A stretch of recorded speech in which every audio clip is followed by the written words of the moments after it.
어둠 밝히시려 십자가 지신 주님이 계시기에 나 이렇게 조그만 불빛이 되어 이 세상 비추렵니다. 나의 길 가로막는 사람들이 있어 나에게 실망 주지만 오히려 그들 위해 기도할래요. 주님이 계시기에 세상의 사랑이 메말라가도 나만은 사랑할래요. 어려운 이웃을 돌아보면서 주님을 섬길래요. 미움과 욕심을 십자가에 묻고 하늘의 미랄이 되어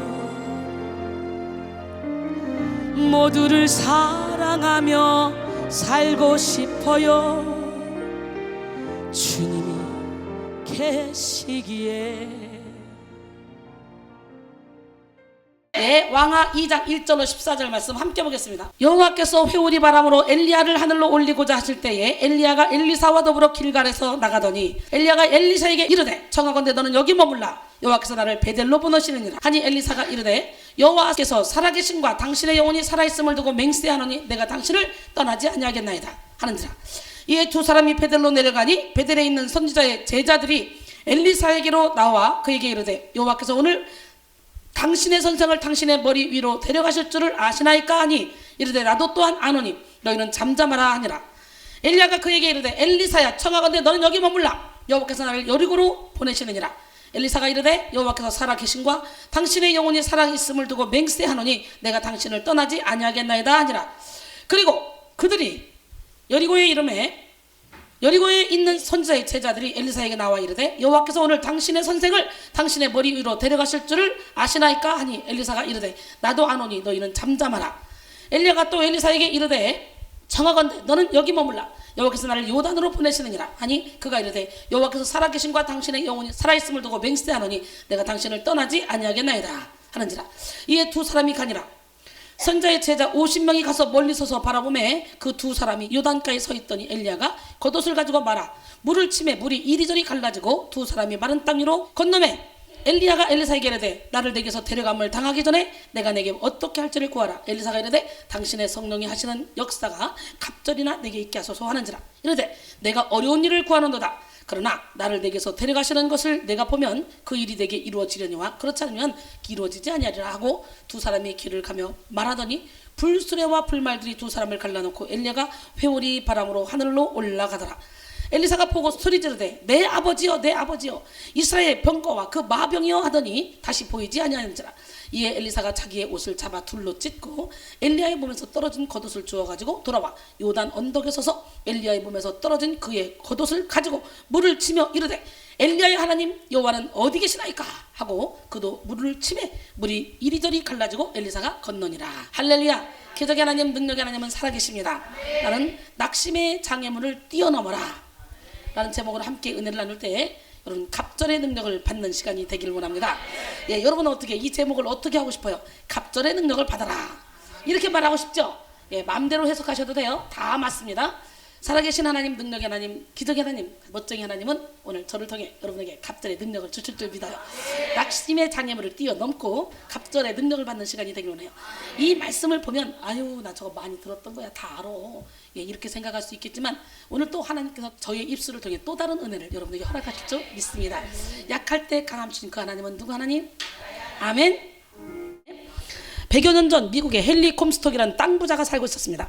그는 나무와 웅겅퀴가 무성한 척박한 산을 고작 1만 달러에 팔아 넘겼죠. 그는 손에 지폐 따발을 들고 엄청나게 기뻐했습니다. 근데 몇 년 후에 그 산에 놀라운 역사가 일어났어요. 척박해 보이기만 하던 그 산에서 세상에 미국 최대 규모의 금광이 발견된 거예요. 여러분 같으면 어떻게 할 거야? 잠 못 자겠지? 배 아파 죽겠지? 역시 이 사람도 배 아파서 죽을 뻔했습니다.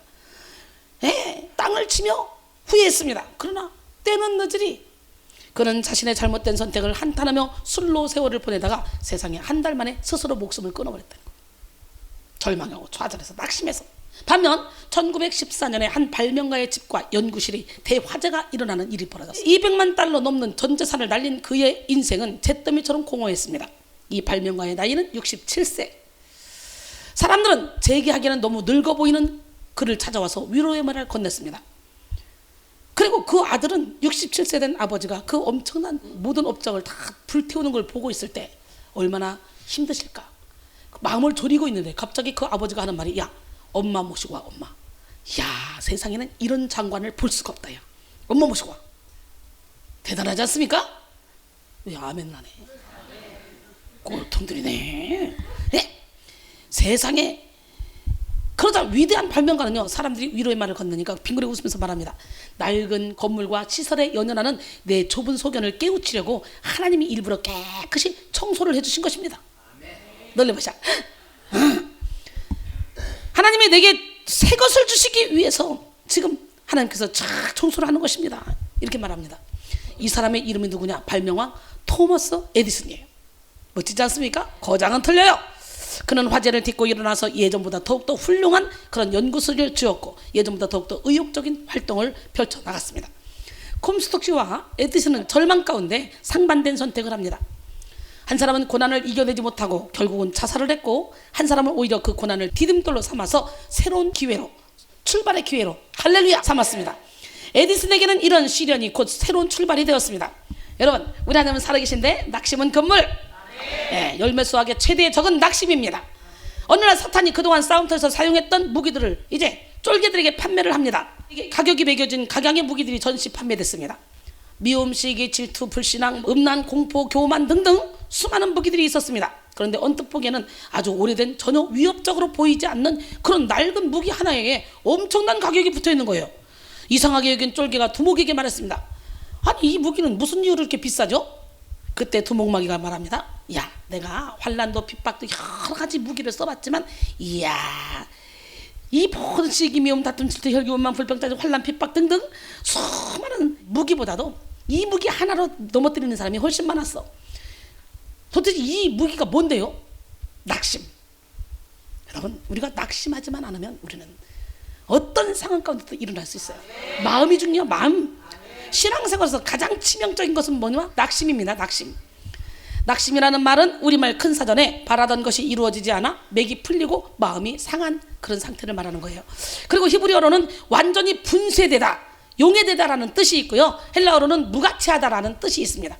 그래서 낙심하는 사람은 자신을 무가치한 존재로 생각하고 자신의 능력을 평가절하합니다. 그래서 낙심에 걸리면 모든 것을 포기하게 하고 인생을 황폐하게 만들죠. 나는 여러분 모두가 다 낙심하지 않기를 원해요. 하나님은 각 사람에게 그 사람에게 맞는 재능과 탤런트를 다 주셨어. 우리 인간은 1%도 다 못 쓴다네. 우리 안에 있는 잠재력을. 그렇기 때문에 누구 거 보고 야 나도 저렇게 하고 싶은데 저렇게 아니 내가 가지고 있는 탤런트 내가 가지고 있는 색깔만 아름답게 탁 빛을 내면 되는 거예요. 장미꽃이 막 백합 달라고 몸부림친다고 백합이 됩니까? 채소가가 막 장미 달라고 몸부림친다고 됩니까? 안 돼. 모든 것은 다 어떻게 해요? 다 달라야 융화돼서 아름다운 거 모든 것이 합력할 선을 이루는 거예요. 그러니까 하나님이 내게 맡겨주신 그 사명만 바라보고 달려가면 되는 거예요. 누가 이렇네 누가 이렇네 누가 이렇네 이거 바라보지 말고 하나님이 내게 원하시는 것만 보고 달려가다 보면 결국 우리 하나님이 나를 높여주신다는 거지. 우리 하나님은 누구 하나님? 그 하나님은 누구 편? 진짜! 그렇기 때문에 아멘을 크게 해야 돼 작게 해야 돼. 아멘! 우리 하나님은 살아계십니다. 그래서 낙심하는 사람은요 자신을 무가치한 존재로 자기의 능력을 평가절하해요. 우리가 하나님 손에 붙들림 받으면요 우리는 못할 일이 없습니다. 아멘. 그래서 낙심에 걸리면요 모든 것을 다 포기하고 싶고 황폐하게 되죠. 그런데 더 큰 문제는 한 사람이 낙심하면 그거로 끝나는 게 아니에요. 다른 사람에게 전염돼요. 낙심이 담긴 말 한마디는요 다른 사람을 무기력하게 만들어 버립니다. 그러므로 우리는 낙심하지 말아야 돼. 나만의 문제가 아니야.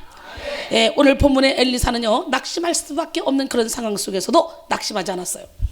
본문을 살펴보면 엘리사의 스승이었던 엘리야는요, 우상 숭배에 빠진 이스라엘을 하나님께로 돌아서게 한 그런 선지자죠. 근데 엘리야의 인생은 하나님과 항상 함께하며 승리하는 삶이었어요. 모든 영광을 하나님께 돌리는 삶이었죠. 하나님은 엘리야를 위해서 엘리야에게 특별한 계획을 세우셨어요. 그냥 끌어올리실 계획을 세우셨다는 거예요. 죽지 않고 살아서 하나님께로 가는 거예요. 오늘 본문 말씀에서는요, 엘리야와 엘리사의 대화로 시작이 되죠. 둘의 대화를 통해 엘리야를 향한 엘리사의 마음을 알 수가 있죠. 엘리야와 엘리사는 스승과 제자 사이인데, 엘리사는 스승인 엘리야를 너무도 사랑했고 너무도 존경했어요. 잠시도 떨어지지 않으려고 그랬어요. 그러나 스승인 엘리야는 자꾸 너는 여기서 머물러, 길갈에서 너는 머물라, 베델에서 너는 머물라, 여리고에서 너는 머물라, 너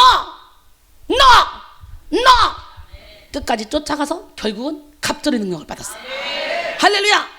너는 여기서 중단해. 예, 어제나 오늘 영원토록 동일하신 우리 하나님, 그 하나님은 오늘 시간에 여러분을 통해 놀라운 능력을 행하기를 원하시는데, 이렇게 스승을 언제나 사랑해서 엘리야와 함께 하기를 원했어요. 엘리사가. 그런 엘리사에게 엘리야를 향한 하나님의 계획은요, 두려운 일이잖아요. 두려운 일. 우리 스승을 데려간다는 걸 안다는 거, 이거 두려운 일이에요. 왜냐하면 가장 사랑하고 가까이 하는 선생님인 엘리야를 이제 더 이상 볼 수 없게 되기 때문에, 자신보다 더 귀하게 여겼던 선생님을 이 땅에서는 더 이상 볼 수 없다는 그 사실은 엘리사에게 아마 상실감을 줄지도 모릅니다. 예, 우리 하나님 살아계신데요, 믿음의 사람 엘리사는요 절망하지 않았어요. 절망할 수 있잖아. 내가 그렇게 사랑했던 엘리야가, 아직은 내가 엘리야를 통해 기름 부음을 받았는데 완전히 엘리야 선생님처럼 능력을 받지를 못한 것 같아. 그런 상태에서 엘리야 선생님이 떠난대. 얼마나 불안해. 내가 어떻게 일을 할까? 내가 선지자 사명을 어떻게 감당할까? 그랬을 거 아니에요. 이미. 그래서 12결이째 한 결이가 2마리야. 12결이째도 밭 깔다가 엘리야가 가서 쫙 옷을 던졌더니 그걸 받고, 자기가 밭 깔던 그 12결이째 그 소를 잡아서 쫙 백성들 나눠주고 기구까지 다 불살라버리고 다시는 돌아오지 않겠다는 거지. 그리고 아버지하고 작별 인사하고 무조건 따랐잖아요. 사랑하는 사람을 잃는 것에 대한 상실감으로 엘리사는 얼마든지 절망할 수 있었지만 절망하지 않았어요. 그리고 끝까지 선생님을 쫓아가면서 갑절의 영감을 구합니다. 멋지지 않습니까? 그가 왜 갑절의 영감을 구해야만 했을까? 그는 엘리야가 떠난 후에도 우상 숭배자들과 싸워야 했고 하나님의 뜻을 행해야 하는 사명을 받았기 때문이죠. 엘리사는 자신의 사명을 분명히 알았습니다. 그리고 그 사명을 감당하기를 원했습니다. 그러나 엘리사 스스로에겐 엘리야와 같은 능력이 없었어요. 이 능력이 없인 영적 싸움에서 승리할 수 없기 때문에 엘리사는 엘리야의 갑절의 능력을 구한 것입니다. 엘리사는 절망할 수밖에 없는 상황에서 주저앉지 않고 더 귀한 것을 구했습니다. 결국 엘리사는 그의 믿음대로 갑절의 영광과 능력을 받게 되죠. 아멘. 기적의 하나님, 능력의 하나님은 살아계십니다. 그 하나님은 어제나 오늘나 영원토록 동일하십니다. 누가복음 11장 9절로 13절 보니까 내가 또 너희에게 이르노니 구하라, 그리하면 너희에게 주실 것이요, 찾으라, 그러면 찾아낼 것이요, 문을 두드리라, 그러면 너희에게 열릴 것이니. 할렐루야. 구하는 이마다 받을 것이요, 찾는 이마다 찾아낼 것이요, 두드리마다 열릴 것이니라. 너희 중에 아버지 된 자로서 누가 아들이 생선을 달라는데 뱀을 주면, 알을 달라는데 전갈을 주겠느냐? 너희가 갈지라도 좋은 것을 자식에게 줄 줄 알거든. 하물며 하늘에 계신 너희 아버지께서 너희에게 좋은 것을 주시지 않겠냐? 그 좋은 것이 뭐야? 너희에게 구하는 자에게 뭘 줘? 시작. 성령을 주시지 않겠느냐? 오늘 이 성령을 받아. 할렐루야. 엘리사가 갑절의 능력을 받을 수 있었던 이유는 포기하지 않고 스승을 따라갔다는 거예요. 할렐루야. 배우가 되고 싶다는 꿈 하나로 오디션을 보러 다니던 남자가 있었습니다. 그 횟수가 무려 800번 이상. 10년간 바텐더, 요리사, 페인트공 등의 온갖 잡일을 했지만 꿈은 오직 단 하나, 배우였습니다. 그러나 오디션에도 너무 평범하다는 이유로 탈락시켰어. 계속 800번의 탈락은 800번의 실망을 뜻하고 그 10배, 20배에 달하는 아픔을 의미했습니다. 그러던 그에게 어느 날 운명의 기회가 찾아왔습니다. 케네스 로너겐의 희곡 This is our youth라에서 그는 길거리의 페인을 혼신의 연기로 표현했고 비평가들로부터 찬사를 받으며 세상의 조명을 받기 시작했습니다. 그러나 그간의 고생을 보상받나 했던 그에게 비보가 날아들었습니다. 뇌종양에 걸렸다는 청천벽력과 같은 통보였죠. 이제 막 시작하려고 하는 그에게 끝없는 추락을 의미하는 것과 같았죠. 그에게는 10시간의 생사를 넘나드는 수술 끝에 왼쪽 귀의 청력을 잃어버렸고 그리고 표정으로 감정을 표현해야 되는 그런 배우들에게는 가장 치명적인 안면 마비까지 왔어요. 그러나 그는요, 배우의 꿈을 포기하지 않았습니다. 끊임없는 제활 끝에 근육을 움직이는 데 성공하고요, 모든 아픔을 이겨내고 당당히 배우로 재기하는 데 성공했습니다. 이제는 할리우드의 스타로 전 세계가 주목하는 남자의 이름은 바로 누구냐? 1967년생 마크 러팔로. 한국에서는 영화 헐크, 어벤져스, 비긴 어게인 등으로 얼굴이 알려진 오직 노력과 끈기로 일궈낸 그런 그의 이야기입니다. 이 사람이 거기서 낙심하고 좌절했다면 여러분, 아직까지도 안면 근육 상태로 그냥 있을 거죠? 아니면 자살했든지 장애인으로 남아있을 거예요. 뭔가 꿈이 있으면 끝까지 가는 거예요. 할렐루야. 오늘 본문에서 엘리사가 끝까지 엘리야를 따라가려고 했을 때 엘리야는 3번이나 만류합니다. 야속하죠? 예언자의 생도들도요, 이야, 엘리사를 엘리야에게서 떨어뜨리기 위해서 베델에서 여리고에서 계속 충고합니다. 지금 여호와께서 우리 선생님을 올려 가시려는 거 몰라요? 아시잖아요. 나도 알아. 좀 가만히 좀 있어. 가는 곳곳마다 그럽니다. 이야, 그 어떤 사람들도 엘리사의 편은 없었어요. 엘리사는 선생님이 떠난다는 사실 하나만으로도 마음이 엄청 무거웠을 것입니다. 그런데 그 선생님께서 이제 더 이상 따라오지 말라는 거예요. 길갈까지는 같이 갔는데 베들로 간다, 오지마. 나 여리고로 간다, 오지마. 나 요단으로 간다, 오지마. 계속 여호와의 사심을 가리켜 맹세하노니 내가 절대로 선생님 곁을 떠나지 않겠나이다. 그거를 그냥 자존심 내려놓고 가는 거예요. 여러분, 자존심이 있으면 우리는 갑절의 능력을 받지 못할 뿐만 아니라 스승을 제대로 따라갈 수도 없어요. 예수 이름으로 자존심을 십자가에 못 박기를 원합니다. 하나님은 살아계십니다. 하나님의 능력이 있다 그러면 자존심 다 내려놓고 하나님 앞에 확 올인하고 달려가다 보면 우리 자신도 모르게 엄청난 능력을 받게 되죠. 근데 능력을 받는다고 다가 아니에요. 능력을 받았으면 그 능력을 마음껏 행해야 되는데, 내가 몸살이고 내가 힘들고 내가 막 이러면 하나님이 그 능력을 마음껏 행할 수가 없어요. 여러분, 나중된 자가 먼저 된다고 하잖아. 오늘 이 시간에도 강력한 기름 부음을 받아서 하나님, 내가 생명 걸고 주님의 일을 하겠습니다. 주님 나를 써주시옵소서. 그리고 달려가면 저처럼 이렇게 멋진 거장이 되는 거야. 하나님은 정말 멋쟁입니다. 선생님께서 이제 더 이상 따라오지 말라는 그런 말을 들었을 때 얼마나 힘들었을까. 그러나 그는 믿음으로 절망의 상황을 뛰어넘었어요. 낙심하지 않았어요. 갑절의 영광까지 받아서 하나님께 귀하게 쓰임받는 사람이 됐습니다. 왕하 2장 2절에 엘리야가 엘리사에게 이르되 청하건대 너는 여기 머물라. 여호와께서 나를 베델로 보내시느니라 하니 엘리사가 이르되 여호와께서 살아계신과 당신의 영혼이 살아있음을 두고 맹세하노니 나는 당신을 떠나지 아니하겠나이다 하는지라. 이에 두 사람이 베델로 내려가니. 할렐루야. 사랑하는 성도 여러분, 우리는 때로 여러 가지 환경으로 인해 또는 사람으로 인해 절망할 수밖에 없는 그런 상황을 마주하게 될 때가 있죠. 그러나 중요한 것은 이 어려움에서 어떻게 반응하느냐에 따라서 인생이 달라진다는 거예요. 위기를 통해 성숙하는가 아니면 낙심하며 포기하는가는 여러분의 마음에 달려있고 여러분의 반응에 달려있어요. 우리는 인간의 자유의지를 우리에게 하나님이 주셨잖아요. 하나님의 일은 억지로 하지 않아요. 내가 싫다 그러면 다른 사람을 세우는 게 하나님이에요. 그렇기 때문에 저는 사람 보고 일하지 않습니다. 오직 하나님만 바라보고 일합니다. 우리는 믿음의 반응을 해야 돼요. 갈라디아서 6장 6절로 9절 가르침을 받는 자는 말씀을 가르치는 자와 모든 좋은 것을 함께 하라. 스스로 속이지 마라. 하나님은 업신여김을 받지 아니하시나니 사람이 무엇으로 심든지 그대로 거두리라. 자기의 육체를 위하여 심는 자는 육체로부터 썩어질 것을 거두고 성령을 위하여 심는 자는 성령으로부터 영생을 거두리라. 우리가 선을 행하되 낙심하지 말지니 때가 이르면 포기하지 않으면 때가 이르면 거두리라 그랬어요. 할렐루야. 그렇다면 사람들을 무기력하게 하고 소망을 갖지 못하게 하는 낙심의 요인은 무엇일까요? 첫 번째, 자신의 목표를 이루지 못하게 하는 장애물로 인해서 우리는 낙심하게 되죠. 사람이 낙심하게 되는 이유 중에 하나가 이렇게 커다란 장애물이 뭐냐?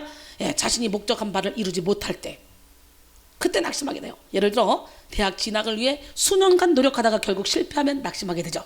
대기업에 취직하기 위해 밤낮으로 애쓰며 노력했던 것들이 이루어지지 않을 때 낙심하게 되죠. 내가 그렇게 사랑했던 그런 사람이 나를 버리게 될 때 낙심하게 되죠. 이렇게 어떤 장애물을 만나면 낙심하게 되죠. 사업을 하다가 장애물을 만나서 낙심한 사람들, 신앙생활을 하다가 장애물을 만나서 낙심한 사람들 주변에서 우리는 종종 보게 됩니다. 그런데요, 여러분, 내가 맨날 얘기하지만 신앙생활 하다가 여러분 장애물을 만나고 누구를 보니까 아이고 안 돼, 누구를 보니까 안 돼, 이거 십자가에 못 박으세요. 제가 우리 교회에서 항상 그래요. 다 온전하지 못하기 때문에 너희들이 원장인 내가 아니다 싶으면 오지 마라. 그러나 내가 롤모델 같다, 야 배울 게 있다 싶으면 우리 부교육자들이 어떻게 하든 간에 거기에 시험 들지 마라. 그래야 당신들이 일어설 수 있다. 왜냐면 다 훈련받는 과정이니까, 공사 중이니까. 예.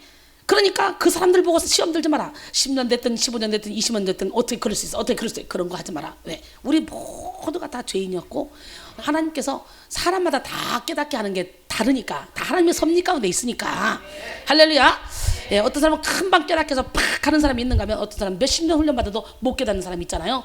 그것도 하나님이 다 보고 계시단 말이야, 예수님의 손 안에 있으면. 그래서 우리 센 사람은 오랫동안 달궈야 되잖아, 그죠? 오랫동안 부셔야 되잖아, 무너뜨려야 되잖아. 이야, 요즘에 우리 성도들이 눈 뜨고 환상을 그렇게 많이 봐요, 눈 뜨고. 그래가지고 어제 그저께는 또 우리 친형이가 2, 3일 전에는 제가 여기서 강대에서 설교하는데 계속 제가 땅을 파더래요. 그 마른 땅을 곡괭이 같은 거로 막 파더래요. 눈 뜨고 보는 거예요. 곡괭이 같은 거 막 파는데, 파니까 생수가 나오는 게 아니라 꾸정물이 나오는데 내 온몸으로 막 꾸정물이 막 튀기면서 온몸이 막 그냥 만시장이 되더래요. 근데도 나는 힘든 표정으로 막 땀을 닦으면서 막 파고 또 막 땀 닦으면서 파고 그러더래요. 너무너무 안타깝더래요. 뭐 튕기는 거 이런 거 아랑곳하지 않고 계속 파더래요. 그러더니 한참 파니까 생수가 팡 터지더래요.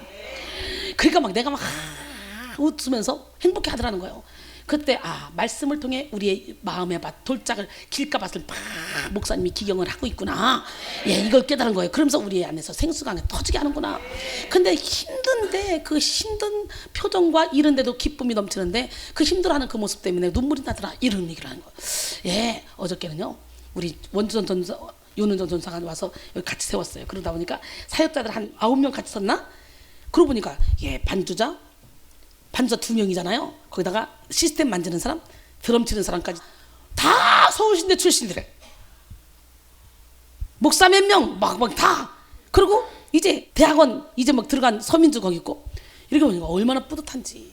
그래서 우리 쫙 세워놓고 어저께 막판에 찬양 쫙 하면서 여러분 이 사람들이 누구 같습니까? 네, 그랬는데 노래 봐요.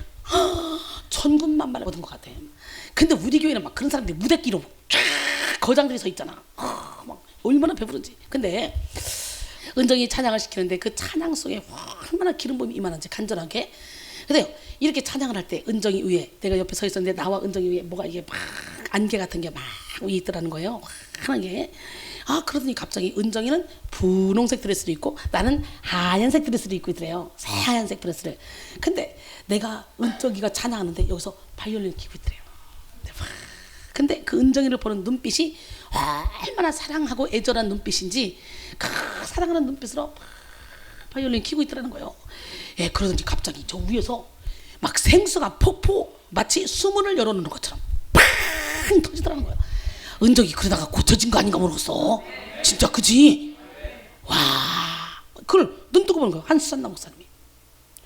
우리 요즘에 계속 저를 통해 예수님을 보고, 또 어저께 김미리 목사가 그래요. 목사님, 왜? 나 목사님 얼굴 예수님으로 봤어요. 나 깜짝 놀랐잖아요. 나 눈부셔서 못 보겠더라고요. 그래가지고 막 울었어요. 그러면서 울면서 얘기하더라고. 예, 저번 주 금요일날에 여기서 집회할 때 그러더라고. 뭐 꽃이 있더래, 꽃이. 근데 조그맣더래, 봉오리더래요. 그래서 목사님 이게 왜 봉오리예요? 그랬더니 내가 그러더래, 겸손하면 그 꽃이 핀다 그러더래요. 할렐루야. 예, 요즘 뭐 김민희 목사님도 열려가지고 난리가 나고.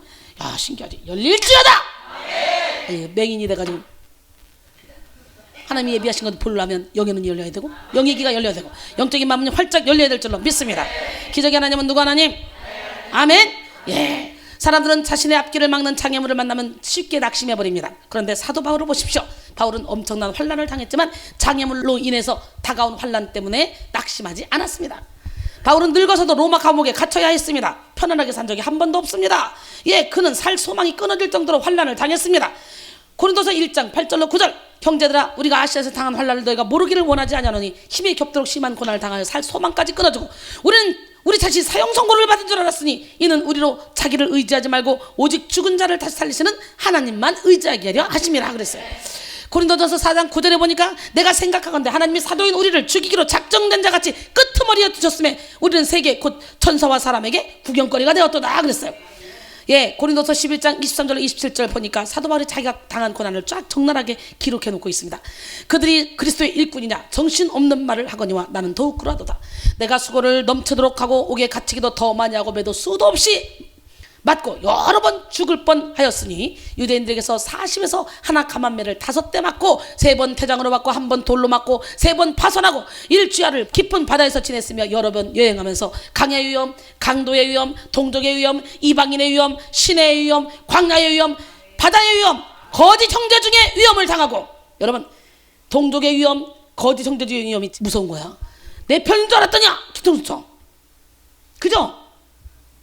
교회도 기업도 거의 다 오른편들이 뒤통수서 갈라버리는 거예요. 그렇기 때문에 여러분 정신 바짝 차려서 사람 믿지 말고 하나님만 믿으셔야 돼. 기적의 하나님은 누구 하나님? 할렐루야. 악운인 척하면서 적군들이 많다는 거야. 사람은 사랑할 대상이지 의지할 대상이 아니야. 사람을 너무너무 의지하다 보면 낙심하게 되는 거예요. 여러분 보세요. 사도 바울의 장애물, 여러분이 고난, 여러분이 낙심하고 있는 그 고난 한번 생각해봐. 사도 바울의 고난과 비교도 안 돼. 근처도 못 가. 맞아 안 맞아? 낙심할 필요 있어 없어? 사도 바울은 이런 엄청난 고난을 당했지만 사도 바울이 걱정하는 건 뭐냐면 교회를 위해 염려하는 거라는 거예요. 이 정도의 장애물을 만나면 낙심될 수도 있지만 바울은 절대로 낙심하지 않았습니다. 고린도서 4장 8절로 10절 보니까 우리가 사방으로 의것삼을 당해도 쌓이지 않냐며, 답답한 일을 당하여도 낙심하지 않냐며, 박해를 받아도 버림받지 않냐며, 거꾸로뜨림을 당하여도 망하지 않냐고. 우리가 항상 예수의 죽음을 우리 몸에 짊어지면 예수의 생명이 또한 우리 몸에 나타나게 하렵니다.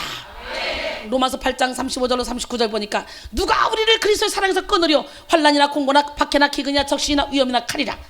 아멘. 기록된 바 우리가 종일 주를 위하여 죽임을 당하게 되며 도살당할 양같이 여김을 받았나이다 과 같으니라. 그러나 이 모든 일에 우리를 사랑하시는 이로 말미암아 우리가 넉넉히 이기느니라. 반드시 이기는 게 아니라 넉넉히. 제가 그렇게 살고 있잖아요. 참 신기해요. 나는 아무래도 내가 정상인 사람은 아니에요. 미친 사람이에요. 예, 신기가 대단해요. 하나님 신, 하나님의 신을 받아야 돼요. 할렐루야. 어때요? 나 막 3일째 굶었는데 이게 뭔 짓이야 이게? 힘이 더 세. 아니 이상하네. 아니 어제도 이렇게 세게 했고 그저께도 세게 했고 오늘 굶으면서 내가 힘이 없으니까 살살 하고 30분만 하고 나와야지. 일부러 시키고 2부 해야지. 아니 배고는 그냥 누워 있어야지. 이랬는데 내 생각과는 전혀 달라. 내 생각과 하나님 생각은 이렇게 달라. 내게 능력 주시는 자에서 나는 뭐든지 할 수 있습니다. 할렐루야. 예, 내가 확신하노니 사망이나 생명이나 천사들이나 권세자들이나 현재이나 장래이나 능력이나 높음이나 기쁨이나 할렐루야. 다른 어떤 표정을도 우리를 우리 주 그리스도 예수 안에 있는 하나님의 사랑에서 끊을 수 없느니라. 아멘. 예, 신학자 에밀 브루너는 사람의 폐에 공기가 필요하듯이 인간에게는 희망이 필요하다 이렇게 말했어요. 여러분 그렇기 때문에 낭망이라고 하는 것은요 바보들의 종말일 뿐이에요. 상담학자 로렌스 제이 크랩은요 장애물의 범주를 3가지로 정리했습니다. 도달할 수 없는 목표. 처음부터 목표 자체를 잘못 세우는 데서 오는 장애물이죠. 장애물 때문에 목표를 이루지 못하면 사람은 낙심하게 되죠. 나는 세계적인 종이 될 거야 그러고 갔는데 안 되는 거야 이게. 예, 낙심하지 않고 끝까지 가다 보면 하나님이 그 사람의 그릇대로 써주시는 거예요. 그 다음에 외부적인 환경입니다. 예를 들어 열심히 공부하여 성공하고 싶지만 부모님의 가난 때문에 공부할 수 없는 환경이 장애물이 되는 것이죠. 이미 이 학생은요 부모를 원망하며 낙심하게 되죠. 그 다음에 실패에 대한 두려움이죠. 실패하지도 않았는데 미리 겁먹는 거야. 예를 들어 학생이 공부를 하면서도 시험에 떨어지면 어떡하나. 미리 겁먹고 공부를 잘 하지 못하죠. 특히 무대 공포증 있는 사람들 열심히 성악하고 막 피아노 연주하고 막 바이올린 연주하고 연주를 그냥 혼자 있을 때 잘하는데 누가 보면 막 갑자기 떨려서 안 되는 사람이 있어요. 무대 공포증. 그런 사람 어떻게 미리미리 겁나지. 나 가서 못하면 어떡하지? 진짜 못합니다. 그럴 때 어떤 사람은 청심환 먹고 올라가잖아요. 예. 우리 하나님은 살아계신데 실패에 대한 두려움. 여러분 도달할 수 없는 목표를 세우지 마시고 외부적인 환경에 흔들리지 마시고 실패에 대한 두려움을 십자가에 못 받기를 원합니다. 따라합니다. 내게 능력 주시는 자 안에서 나는 모든 것을 할 수 있다. 아멘. 무엇을 하기도 전에 먼저 두려워하면 정말 실패하게 돼요. 우리 하나님 멋쟁이 하나님은 살아계신데요. 여러분 우리는 삶 가운데 장애물을 만날 수 있어요. 그러나 그 장애물 때문에 낙심할 필요는 없습니다. 장애물을 더 큰 도약의 디딤돌로 삼고 영광스러운 일을 이뤄내는 소망의 사람이 되어야 됩니다. 예, 장애물이라는 낙심에서 해방되는 길이 바로 어디에서? 낙심하지 않는 길이죠. 장애물에 부딪혀 넘어져 낙심하는 것이 아니라 지극히 큰 영광을 우리에게 주기 위해 주신 기회로 생각하는 거야. 베드로전서 1장 6절로 7절 그러므로 너희가 이제 여러 가지 시험으로 말미암아 잠깐 근심하게 되지 않을 수 없었으나 오히려 크게 기뻐하도다. 너희 믿음의 확실함은 불로 연단하 해도 없어질 금보다 더 귀하여 예수 그리스도께서 나타나실 때 칭찬과 영광과 존귀를 얻게 할 것이니라. 할렐루야. 기적의 하나님은 누구 하나님? 진짜. 베드로서 1장 6절로 7절. 그러므로 너희가 이제 여러 가지 시험으로 말미암아 잠깐 근심하게 되지 않을 수 없었으나 오히려 크게 기뻐하더라. 너희 믿음의 확실함은 불로 연단하여도 없어질 금보다 더 귀하여 예수 그리스도에 나타나실 때 칭찬과 영광과 존귀를 얻게 할 것임이니라. 할렐루야. 베드로전서 4장 12절로 13절. 사랑하는 자들아, 너희를 연단하려고 오는 불시험을 이상한 일을 당하는 것 같이 이상히 여기지 말라. 오히려 너희가 그리스도의 고난에 참여하는 것으로 즐거워하라. 이는 그의 영광을 나타내실 때 너희로 즐거워하고 기뻐하게 하려 함이라 그랬어요. 고린도전서 10장 13절에 보니까 사람이 감당할 시험 밖에는 너희가 당한 것이 없나니 오직 하나님은 미쁘사 너희가 감당하지 못할 시험 당함을 허락하지 아니하시고 시험 당할 즈음에 또한 피할 길을 내사 너희로 능히 감당하게 하시느니라. 할렐루야. 예, 로마서 8장 17절로 18절 보니까 자녀면 또한 상속자, 곧 하나님의 상속자요 그리스도와 함께한 상속자니 우리가 그와 함께 영광을 받기 위하여 고난도 함께 받아야 할 것이니라. 생각하건대 현재의 고난은 장차 우리에게 나타날 영광과 비교할 수 없도다 그랬어요. 엘리사는 스승인 엘리야의 안에 있는 하나님의 능력을 사모했습니다. 그래서 곁에 머물며 스승의 모든 것을 다 배우려고 했습니다. 엘리사의 목표는 엘리야처럼 하나님의 능력을 받아서 주의 일을 하는 것이었습니다. 그러나 하나님께서 엘리야를 데려가 버리시면 그의 목표는 사라지게 되는 거잖아요. 예, 그러기에 엘리사는 간절할 수밖에 없죠. 꼭 이 능력을 따내야 되는 거예요. 선생님의 능력을 따내야 되는 거예요. 목표를 이루기도 전에 큰 장애물을 만났습니다. 지금 낙심할 수밖에 없는 장애물을 만났어요. 그러나 포기하지 않았습니다. 오히려 그 위기를 디딤돌로 삼아서 하나님의 더 큰 능력을 받는 기회로 만들었다는 거죠. 죽게는 하루가 천년 같고 천년이 하루 같다 했으니 우리 선생님을 데려가기 전에 나한테 갑절의 능력을 주시옵소서. 그리고 따라가는 거예요. 막 끈질기게 따라가는 거예요. 멋지지 않습니까? 예, 환난도 마찬가지입니다. 여러분, 우리는 파도를 타는 사람, 파도를 두려워하지 않는 것처럼 환난도요 마찬가지예요. 소크라테스가 하루는 배를 탔습니다. 뱃사공한테 당신은 철학을 아느뇨? 그랬더니 뱃사공이 철학을 알 리가 있어? 나도 모르는데. 그래가지고 멍 쳐다봤지. 그러니까 철학을 알아야 사람이지 이런 거야. 그 뱃사공이 승질 나 안다. 여러분 같으면 어떻게 할 거야? 배 엎어버리겠지. 좀 가다가 배를 엎어버렸어. 그러니까 뱃사공이 막 물개처럼 막 수영을 하는 거예요. 근데 여기서 꼬롱꼬롱 난리가 났어. 살려달라고 사람 살려달라고. 당신은 수영을 아느뇨? 수영을 알아야 사람이지. 그래가지고 소크라테스가 명언이 거기서 나온 거랬잖아요. 시작. 네 자신을 알라. 누가 이제 네 꼬라지를 알라 그랬지. 참 무슨 그게 내가 하는 말인데. 네 자신을 알라. 그걸 바꾸면 시작. 네 꼬라지를 알라. 눌러요 빨리. 예수 안에서 당하는 환난은 영광스러운 축복에 참여하기 위한 과정이기 때문에 두려워하는 것이 아니라 즐겨야 되는 거예요. 예수님의 손에 붙잡혀 있다면 하나님이 나를 깨든지 부사든지 무너뜨리든지 어떻게 방법으로 쓰시든지 나를 더 아름다운 작품으로 만들기 위한 그런 과정이라 생각하시고 그냥 아멘 하고 기도만 하면 되는 거예요. 여러분 축복의 통로가 됩시다. 기적의 하나님은 살아계십니다. 환난이라는 장애물은요 하나님을 더욱더 뚜렷하게 보게 하고요 자신을 정직하게 성찰하게 하는 좋은 통로가 됩니다. 환난을 통해 하나님만 의지해서 기도하게 되기 때문에 예 그러기에 우리에게 주는 그 하나님은 환난을 통해 우리를 멋지고 아름다운 작품으로 만든다는 거지. 로마서 5장 3절로 4절 보니까 다만 이뿐 아니라 우리가 환난 중에도 즐거워하니 이는 환난은 인내를 인내는 연단은 소망을 이룬 줄 알미라 그랬어요. 할렐루야. 잔잔한 바다에서는 좋은 백사공이 만들어지지 않습니다. 시련 없이 훌륭한 작품이 만들어지지 않습니다. 훌륭한 작품은 그만큼 더 많은 시련을 거친 결정체죠. 그죠? 모세와 이스라엘 백성과 다른 점이 무엇입니까? 이스라엘 백성들은 조금만 문제 있으면 하나님을 원망하기 바쁘고 모세와 아론을 원망하기 바쁘지만 모세는 무슨 문제만 터지면 하나님 앞에 기도합니다. 그래서 문제 해결 방법을 찾아냅니다. 멋지지 않습니까? 그러니까 하나님께 더욱더 무슨 어려운 일만 있으면 모세는 하나님을 더 깊이 알게 돼요. 더 깊이 기도하다가 더 깊이 할렐루야. 그러므로 여러분은 어떤 장애물도 다 디딤돌로 삼고 장애물로부터 오는 낙심으로부터 해방되기를 원합니다. 예, 장애물은 낙심의 도구가 아니라 더 큰 상급을 주기 위한 하나님의 선물이기 때문이죠. 영혼의 디톡스 이게 주일날 오전 예배잖아요. 근데요 내가 다 잘랐는데도 그것이 1시간이 넘어요. 이렇게 말을 빨리 하는데도 그러니 도대체 나는 주일 설교도 몇 시간 한다는 거잖아. 신기하잖아요. 그러니까 우리 교회 오면 주일날 한 번만 예배 드려도요 썬데이 크리스찬이 될 수가 없어요. 주일날 예배 시간에 환상 보고 막 하나님 역사 막 일어나요. 멋지지 않습니까? 장애물은요 여러분 낙심의 도구가 아니라 더 큰 상급을 주기 위한 하나님의 선물이라는 걸 다시 한번 깨닫기로 합니다. 자신의 기대치에 이르지 못한 것에 대한 또 낙심이죠. 사람들이요, 낙심하는 이유 중에 하나는 자신의 기대치에 미치지 못하는 그런 현실과 마주할 때입니다. 예를 들어 열심히 공부했는데 성적이 좋지 않아. 사업가가 밤잠 못 자고 회사를 일궜는데 부도가 나. 부모가 먹을 거 먹지 못하고 입을 거 입지 못하고 자녀를 잘 가르쳤는데 자식들이 탈선했어. 이렇게 자신들이 설정해 놓은 기대치에 미치지 못할 때 낙심하게 되죠. 본문에서 엘리사는 엘리야의 능력을 지켜본 사람이에요. 엘리야만큼의 능력과 믿음을 얻기까지 엘리사는 엄청나게 노력을 했을 거예요. 그러나 선생님이 떠나려고 하는 지금 자신의 모습을 보니까 아직 온전히 준비가 되지 않았어요. 그래서 어떡하지? 어떻게든지 우리 선생님 데려가시기 전에 내가 이 능력을 받아야 내가 내 이 사명을 감당할 텐데, 엘리사가 정해놓은 스스로의 기대치에 미치지 못했기 때문에 끝까지 엘리야를 따라가는 거죠. 엘리사는 기대치를 자신의 모습에 두지 않고 지금이라도 갑절의 능력을 주실 엘리야 속에 하나님께 뒀어요. 할렐루야. 하나님께서는 엘리사 기도를 들으시고 응답해 주셨잖아요. 하나님은 사람을 통해 일하셔요. 이처럼 우리가 이 땅에서 기대치에 미치지 못한다고 낙심할 필요는 없습니다.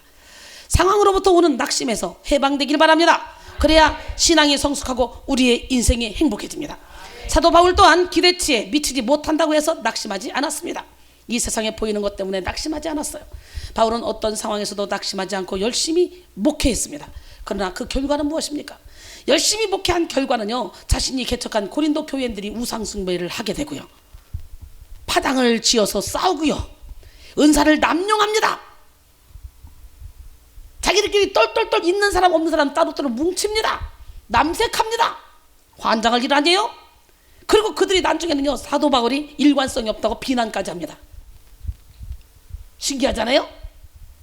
그러니 또 낙심할 만해 안 해? 그러다가 감방까지 갑니다. 이것이 육신의 눈으로 보여지는 현실이었습니다. 그러나 사도 바울은 보이는 것이 아니라 보이지 않는 영원한 것에 기대를 걸고 살았습니다. 여러분 본문 읽을 때 이거 저거 다 아는 거야. 나 수천 번도 들었어. 그랬지만 설교 듣다 보니까 어때?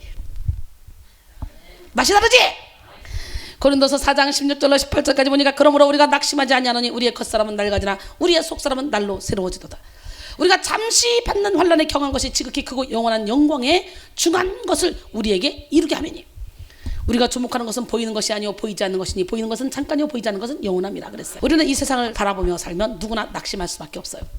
어떻게 이 땅에서 모든 것을 충족받을 수 있겠습니까? 그러나 보이는 것은 잠깐이야. 이 땅에 잠깐 살다 가는 거예요. 그래서 우리가 이 땅에 관심 갖는 것도 잠깐입니다. 수시로 변하는 것들이죠. 그러므로 우리는 영원한 나라를 바라봐야 돼요. 그럴 때 소망이 있습니다. 그래야 이 땅에 일어나는 일로 낙심하지 않습니다. 세상 끝날까지 변치 않는 하나님과 하나님 나라를 바라보는 우리 모두가 되기를 바랍니다. 그 다음에 인간관계로부터 오는 낙심이죠. 예, 사람은 먼데 있는 사람이 아니라 가까이 있는 사람들에게 상처를 받아요. 내가 사랑을 많이 한 사람, 내가 정을 많이 준 사람에게 더 상처를 깊이 받죠. 예, 가장 사랑하는 사람에게 상처를 많이 받는데 남편과 아내로부터 사랑을 받고 부모와 자식 간의 사랑을 많이 받죠. 형제 간의 사랑을 많이 받아요. 상처를 받아요. 또한 가장 가까운 친구로부터 상처를 많이 받죠. 가까운 친척으로부터 상처를 받고, 그런데 이러한 상처는 대부분 상대방을 향한 과도한 기대에서부터 오는 거야. 기대치가 없으면 상처를 안 받아. 그만큼 믿고 기대했기 때문에 상처가 그만큼 큰 거죠. 이 사람이 나에게 이렇게 해주기를 기대했는데 자기가 생각한 만큼 해주지 않을 때 이 사람이 이런 정도의 사람이라고 생각했는데 그렇지 못한 모습을 봤을 때 상처받고 낙심하게 돼요. 이렇게 우리는 사랑하는 사람에게 실망할 때가 있어요. 우리가 알아야 될 것은요, 사람은 사랑의 대상이지 신뢰의 대상이 아니에요. 그렇기 때문에 내가 신뢰했는데 사람이 나를 배신 때린다 그러면 그를 불쌍히 여기면 되는 거예요. 예? 어차피 인간은 그럴 수밖에 없어. 그거 불쌍히 여겨야지. 그 상처받은 건 안 돼요. 낙심하지 말란 얘기예요. 예, 상대방에 대한 지나친 기대를 가지지 마십시오. 내가 베푼 사랑에 대해서 보답할 것이라는 기대, 그 사람들이 내가 생각하는 대로 변화될 것이라는 그런 기대 등등 상대방에게 기대를 거는 만큼 우리는 실망하게 되고 낙심하게 된다는 거예요. 어떻게 그럴 수 있는 거야? 이렇게 되는 거예요. 그러나 우리는 모두가 다 죄인이라는 걸 알아야 돼요. 사람에 대해 낙심하지 않으려면 사람을 이해해야 돼요. 사실 인간은 실망할 수밖에 없는 존재입니다. 다른 사람이 아니라 스스로 우리 자신을 돌아볼 때도 선한 것이 하나도 없잖아요. 사도 바울도 그렇게 고백하잖아요. 말씀의 빛을 받은 후에 내가 선을 행하려고 하는데 선을 행할 능력이 되기는 없다. 오라 나는 곤고한 자다. 누가 나를 이 사망의 몸에서 건져내라 그러면서 탄식하는 과정이 있었잖아요. 예, 우리가 예수님 앞에 있지 않았다면 우리는 영원히 죽을 수밖에 없는 그런 죄인 중에 괴수였습니다. 그러기에 우리가 서로를 사랑하고 서로를 도와주며 서로와 힘이 되고 서로가 격려해주는 그런 주님의 동역자들이 돼야 돼요. 누가 쓰러지고 자빠질 때 어이구 너 그럼 그렇지 그런 그렇지 그런 그렇지 이게 아니라 그 다음에 더딘 기도에 대한 낙심이죠. 기도를 한 사람 치고요 낙심해보지 않는 사람은 없을 거예요. 아유 안 돼 내가 기도해봤지만 아무리 해도 하나님은 내 기도를 안 들어주는 것 같아. 아니야 기도는 재산이야. 옆 사람 바로 기도는 재산입니다. 3살 먹은 애가 엄마 나 오토바이 사주세요. 오케이 우리 집이 돈이 얼마나 많은데 그걸 못 사주겠냐. 야 오토바이뿐만 아니라 벤츠 사주게. 벤츠 아우디도 사줄까? 몇 대 사줄까? 10대? 오케이 사줘봐. 걔 납치당해 죽어. 3살 먹은 애가 엄마 김장철만 되면 타타타타타 채 쓰는 그 소리가 얼마나 듣기 좋은지 모르겠어. 엄마 나도 한번 쓰러게. 부엌가줘. 잘 드는 거 주세요. 줘봐. 타타타타타 손 다 잘라. 하나님은 나보다 나를 더 잘 알아. 내가 죄인이지 내가 아는 죄인인 나보다 더 더러운 나를 더 잘 알아. 그런데도 나를 사랑하셔. 그러니까 우리가 막 기도하잖아. 그러면요 마치 3살 먹은 애기가 벤츠 주세요 빌딩 주세요 이렇게 기도했다가 그거 주면 그 재산과 함께 망할 것 같으면 안 주는 거예요. 때를 기다리는 거예요. 때를. 그러니까 여러분이 예수 안에만 있다면 어떤 기도를 던져놨든지 그 기도는 이제 여러분이 그릇만 준비되면 바로바로 응답이 오는 거예요. 그릇이 문제야. 그래서 제가 자꾸 그릇 넓히기 올려서 마음가족 찢는 각을 가르치잖아. 설교를 너무 잘하지 않아? 막 내가 감동이야. 맨날 나는 이 사역이요 진짜 저는 체력이 딸리거든요. 힘들거든요. 밤새고 잠 못 자요. 숨을 못 쉬어요. 산소호흡기를 껴야 돼요. 숨이 안 쉬어서 무호흡해가지고. 그래서 내가 살 빼려고 그런 거예요. 진짜 힘든데 여기만 올라오면 완전히 다른 여자야. 하나님의 기름 부어서 성령께서 그냥 끌고 가는 거예요. 이렇게 막. 그래서 제가 여기서 설교할 때 우리 이병수 집사님 여기서 왔다 갔다 하는 거 봤잖아. 주님이 천사들이 막 왔다 갔다 하는 거 눈 뜨고 그냥 저 뭐 이렇게 왔다 갔다 하냐 막 그러고 진짜 신기해. 우리 제식이는 내가 저 설교하는데 입에서 뿅 하나 빛이 쭉 나오더래. 근데 그 빛이 갑자기 옆으로 딱 가서 쓰더래. 근데 내가 그날 설교하다가요 전에 오빠가 왔다 갔다 하는 걸 봤을 때도 내가 LA에서 집회하다가 저 여기 계시다 지금 잡고 싶다 막. 내가 그 얘기까지 했거든 설교하다가. 근데 왔다 갔다 하셔서 이상하다 그랬는데 내가 그 얘기를 하더래. 그래서 그렇구나 그랬대. 근데 이번에 또 그런 일이 있었어. 설교하는데 여기 자꾸 계신 거 여기 누가 그 자꾸 설교하다가 자꾸 내가 그러다가 참 자꾸 누가 계신 것 같다 그랬는데 놀래봐 시작. 제시가 그때 봤어. 내 입에서 말씀을 통해 뿅 빛이 나오더니 옆으로 딱 가더니 서 있더래. 그러더니 그 빛이 왔다 갔다 춤을 추는데 보니까 예수님이더래. 그러더니 막 7명의 천사가 쫙 나팔을 불고 나오더니 내가 찬양하는데 막 나팔로 막 반주를 해주더래. 근데 그 천사를 내가 부리더래네. 내가 부리는 천사들이네. 내가 막 자유자재로 부려버리더래. 할렐루야. 옆 사람 봐라. 당신은 수호 천사가 얼마나 있습니까? 나는 마귀만 있는데요. 어때? 마귀 뛰러 왔는데요. 그럼 마귀 때문에 요즘에 보는 게 마음가족을 찢고 저의 입술에 나오는 이 말씀이 막 여러분 심령 골수를 찔러 쪼개면서 거기서 수술하는 걸 본다. 그래서 설교 중에 막 사람들이 막 병들이 고쳐지고 역사가 막 일어나. 하나님이 일 안 하고 못 빼기 했지. 이렇게 3일 동안 안 먹었는데 이렇게 열정적으로 설교하는 나를 봐. 하나님이 일 안 해주겠어? 그지? 그러니까 내가 하는 게 아니라 내 안에 계신 주님이 하는 거지. 내 힘으로는 못해. 열심히 기도해서 기도 응답을 받고 싶은데 기도 응답이 없을 때 낙심하고 기도를 중단하는 사람도 있죠. 우리는 중단하지 말아요. 응답 받을 때까지 가는 거예요. 그러나 우리는 기도 응답이 더디다고 낙심할 것이 아니라 때를 기다려야 되는데요. 자신의 기도가 올바른 기도인지 한번 분별해 봐야 돼. 올바른 기도라면 때를 기다리면 돼. 올바른 기도인가 아닌가 뭘 보면 알아? 야고보서 4장 1절로 3절 너희 중에 싸움이 어디로부터 다툼이 어디로부터 나느냐? 너희 지체 중에서 싸우는 정욕으로부터 나는 것이 아니냐? 너희는 욕심을 내어도 얻지 못하며 살인하여 시기하여도 능히 취하지 못함으로 다투고 싸우는도다. 너희가 얻지 못하면 구하지 아니하기 때문이요 구하여도 얻지 못하면 정욕으로 쓰려고 잘못 구했기 때문이야 그랬어요. 그러니까 정욕으로 쓰려고 잘못 구하면 하나님이 안 주셔. 우리가 낙심하지 않고 기도할 때 때에 맞게 하나님의 응답이 옵니다. 그래서 예수님은 하나님을 두려워하지 않고 사람을 무시하는 이런 재판관의 비유를 들면서 하나님이 왜 응답을 안 해주시겠냐 이런 말씀을 하죠. 누가복음 18장 1절로 8절 보니까 예수께서 그들에게 항상 기도하고 낙심하지 말아야 할 것을 비유로 말씀하여 이르시되 어떤 도시에 하나님을 두려워하지 않고 사람을 무시하는 한 재판관이 있는데 그 도시에 한 과부가 있어 자주 그에게 가서 내 원수에 대한 나의 원한을 풀어주소서 하되 그가 얼마 동안 듣지 아니하다가 후에 속으로 생각하되 내가 하나님을 두려워하지 않고 사람을 무시하나 이 과부가 나를 번거롭게 하니 내가 그 원한을 풀어주리라. 그렇지 않으면 늘 와서 나를 괴롭게 하리라 하였느니라. 주께서 또 이르시되 불의한 재판장이 말한 것을 들으라. 하물며 하나님께서 그 밤낮 부르짖는 택하신 자들의 원한을 풀어주지 아니하시겠느냐? 그들에게 오래 참으시겠느냐? 내가 너에게 이르노니 속히 그 원한을 풀어주시리라. 그러나 인자가 올 때 세상에서 믿음을 보겠느냐 하시니라 그랬어요. 할렐루야. 그러므로 응답이 늦는다고 낙심하지 마시오. 아브라함같이 믿음의 조상도 아들을 주겠다는 기도 응답을 받고도 낙심한 적이 있죠. 그래서 어떻게 해요? 안 되나 보다. 이스마엘을 낳잖아요. 그러나 낙심한 것 같았지만 끝까지 믿음을 갖고 오래 참아서 결국은 100세에 이삭을 받았잖아요. 끝까지 인내하여 낙심하지 않고 기도하는 여러분 모두가 되기를 원합니다. 힘들고 지쳐 낭망하고 넘어져 일어날 힘이 전혀 없을 때 오늘 너는 내 딸이야, 너는 내 아들이야, 너는 내 거야, 그 주님의 음성을 듣기를 원합니다. 힘들고 지쳐 낭망하고 넘어져 일어날 힘 전혀 없을 때 조용히 다가와 손잡아 주시며 나에게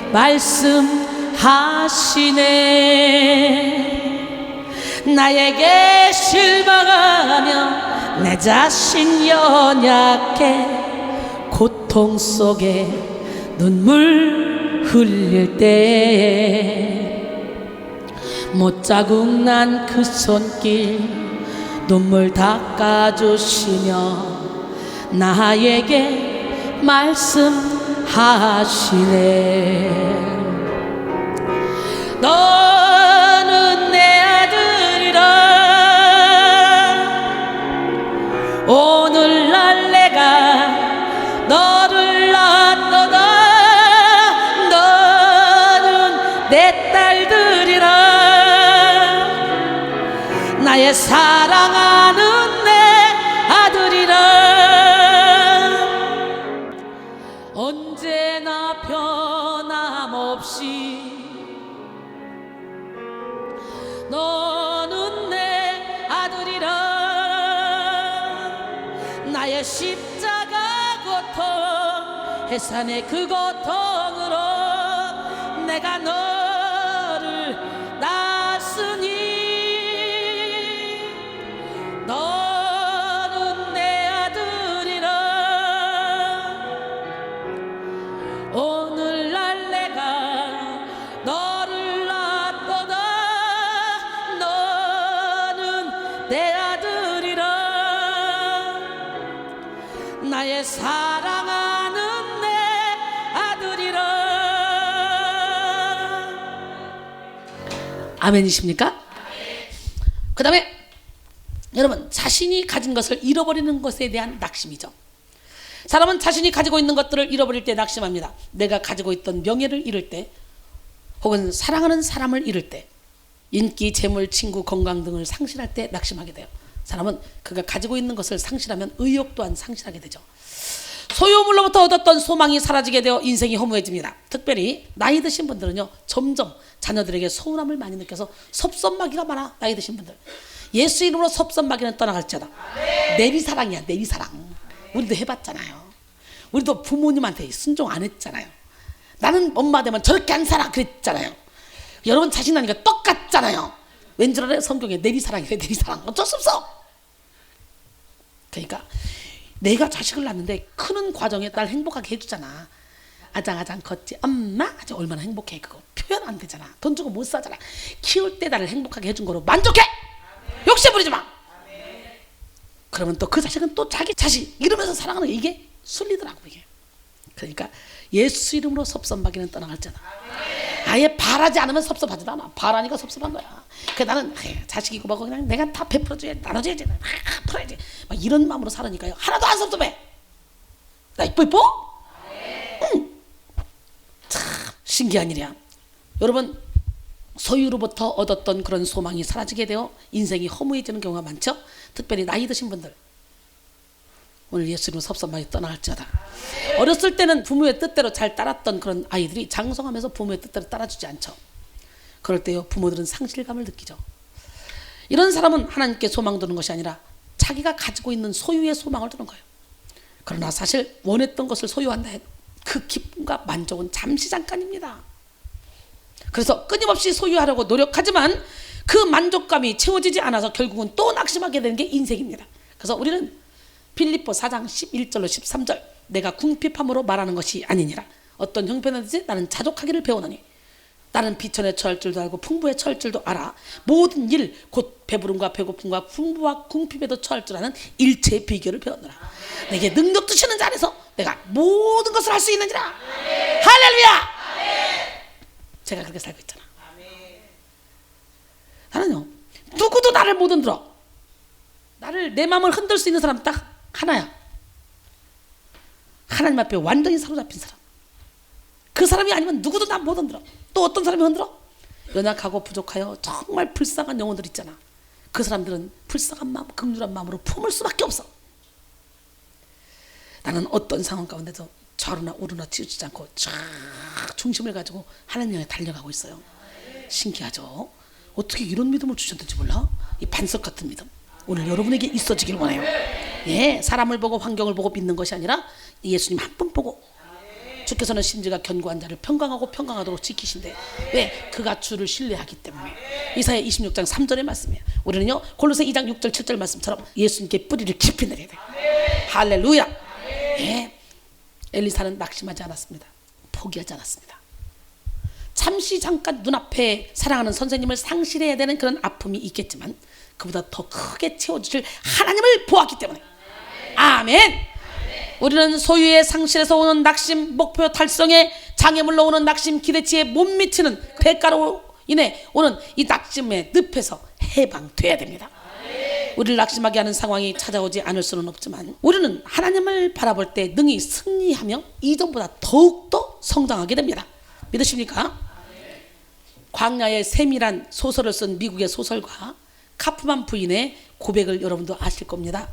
그 부인은 어느 날 자신의 테이블 위에 있는 몇 개의 고치 속에서 나비들이 되어 나오는 것을 봅니다. 뒤에 고치에서 관찰합니다. 그런데 이 고치의 조그만 구멍으로 큰 덩치의 나비가 나오는데 무척 애를 씁니다. 그러자 부인 생각에 저 구멍을 조금만 더 넓혀주면 나비가 쉽게 나오겠구나. 그래서요 가위로 구멍을 좀 넓게 찢어서 만들어줬습니다. 그들의 생각같이 나비가 쉽게 구멍을 빠져나왔어요. 그리고 차츰 몸을 움직이더니 얼마 후 계속해서 날개를 퍼덕입니다. 그러다 드디어 조금씩 날기를 시작합니다. 근데 그때부터 문제가 터지는 거예요. 좁은 구멍으로 고생고생하며 나온 나비는 벌써 푸드덕거리고 날고 있는데 비해서 자신이 넓혀준 구멍으로 나온 나비들은 몇 번 날개짓을 하다가 나는 것 같더니 땅바닥으로 떨어져 포기하고 맙니다. 그 이유는 고치 안에 있는 나비의 모든 영양분은 어깨에 쌓여 있는데요. 어깨에 있던 영양분은 좁은 구멍으로 나올 때 왜 어깨의 에너지가 점점 온몸으로 퍼지는데요. 특히 날개 쪽으로 골고루 퍼져서 날개가 힘이 생겨서 날 수 있게 된다는 거예요. 하지만 자기가 구멍을 넓혀준 그런 나비는 영양분이 어깨에 그대로 남아있어. 그래서 어깨 모양만 힘이 세지 으쓱거리지 정작 날아야 될 때에 전혀 힘쓰지 못하는 거예요. 날아가지 못하는 거예요. 옛날에 참 밀고 다니는 사람 있어? 응? 중학교 고등학교 때 딱 이렇게 손 한번 들어봐. 없어? 응?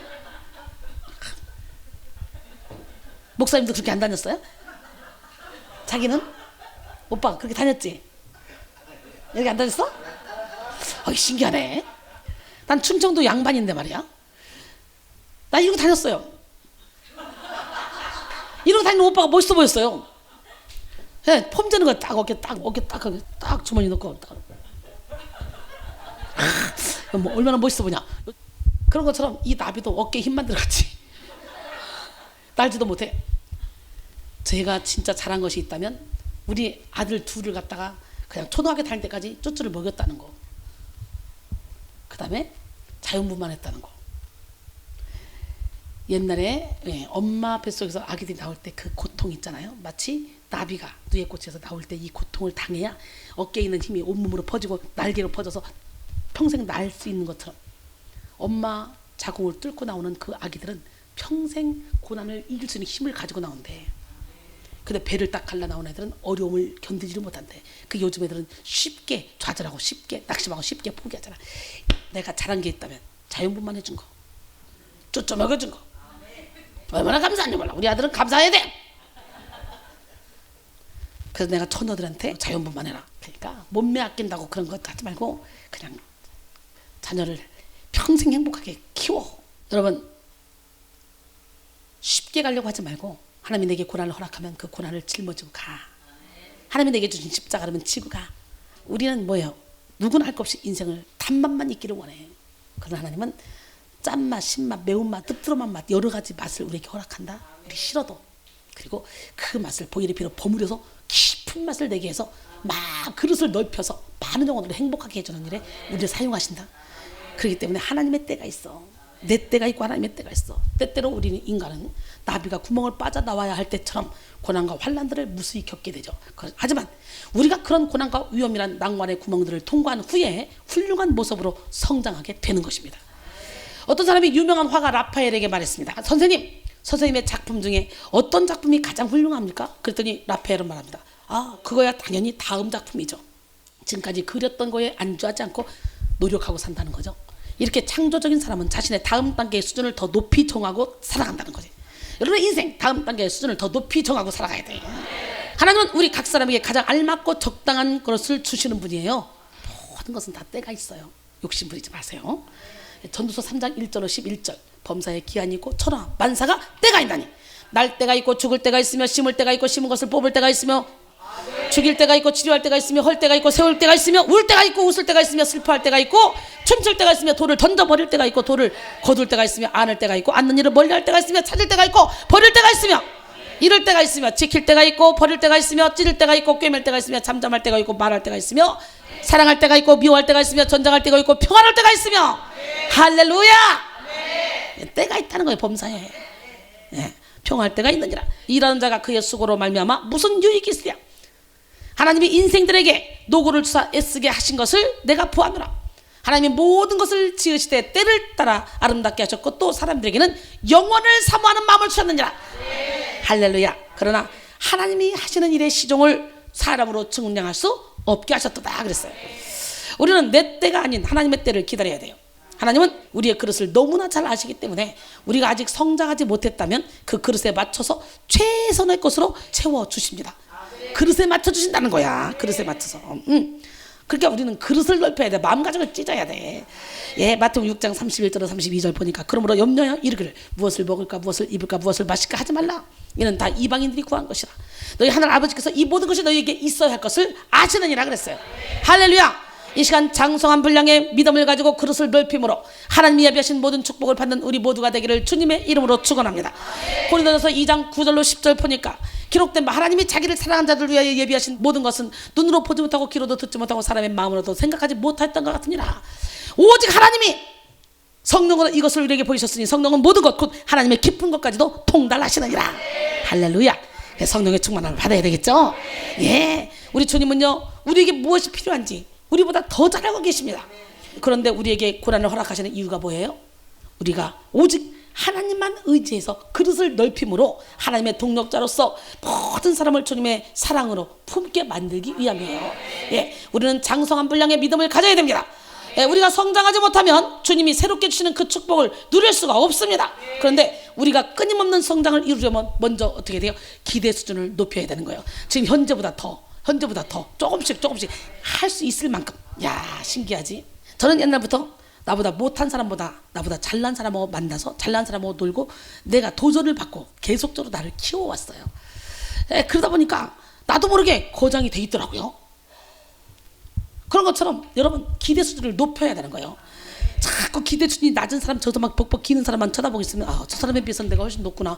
저 사람보다 훨씬 높구나. 와 나는 이 정도면 이게 아니야.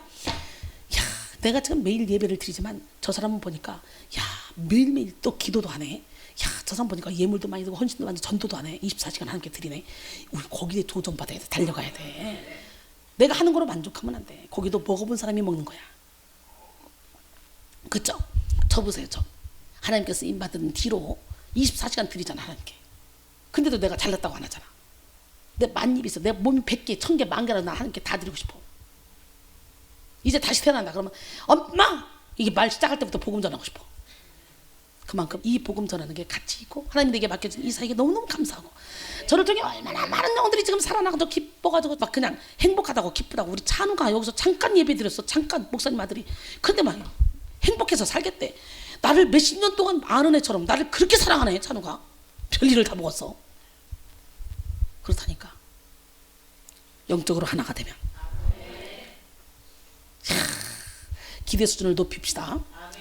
엘리사는요 단지 엘리야만큼만의 능력을 구한 것이 아니라 갑절로 구했어. 입을 넓게 열라. 내가 채우리라. 열어 시작. 응아 누르고 흔들어 넘치도록 채워준대. 시편 81편 10절에 보니까 입을 넓게 열래. 입을 크게 열래. 크게 열으세요. 내가요 난 예배 끝나고 저 소파에서 누워있는데 옛날에는 여기 자주 있었어요. 제가 누워있는데 갑자기 기도원의 700용사 이러는 거예요. 3번 들려 영어법. 하나님 기도원의 300용사도 몰라요? 그랬더니 야 기도원의 300용사 같은 용사 700명 두려워하지 않는 자 떨지 않는 자 생명 바칠 자 700명을 모집해서 700개 성전을 전 세계에 세워서 물이 바다 덮어까지 영광으로 덮어라. 왜냐면 교회도 많고 주회종도 많지만 참종을 찾기 힘들다. 너도 알다시피 참교회 참종이 얼마나 있냐. 난 너를 통해 그 일을 이루기를 원한다. 부흥의 스케줄 접고 제자 양성에 힘써줘라. 그래서 내가 사실은 진짜 잘 나가는 사람인데 다 접고 제자 양성에 힘썼잖아요. 그래서 우리는 어떻게 끊임없는 자기 진부와 성속을 위해서 전심전력을 해야 돼요. 에베소 4장 13절로 15절 보니까 우리가 다 하나님의 아들을 믿는 것과 아는 일에 하나가 되어 온전한 사람을 이루어 그리스도의 장성한 분량이 충만한 데까지 이르리니 이는 우리가 이제부터 어린아이가 되지 아니하여 사람의 속임수와 간사한 유혹에 빠져 온갖 교훈에 풍조에 빌려 요동하지 않게 하려 함이라. 오직 사랑 안에서 참된 것을 하여 범사에 그 얘기까지 잘할지라. 그는 머리니 곧 그리스도라.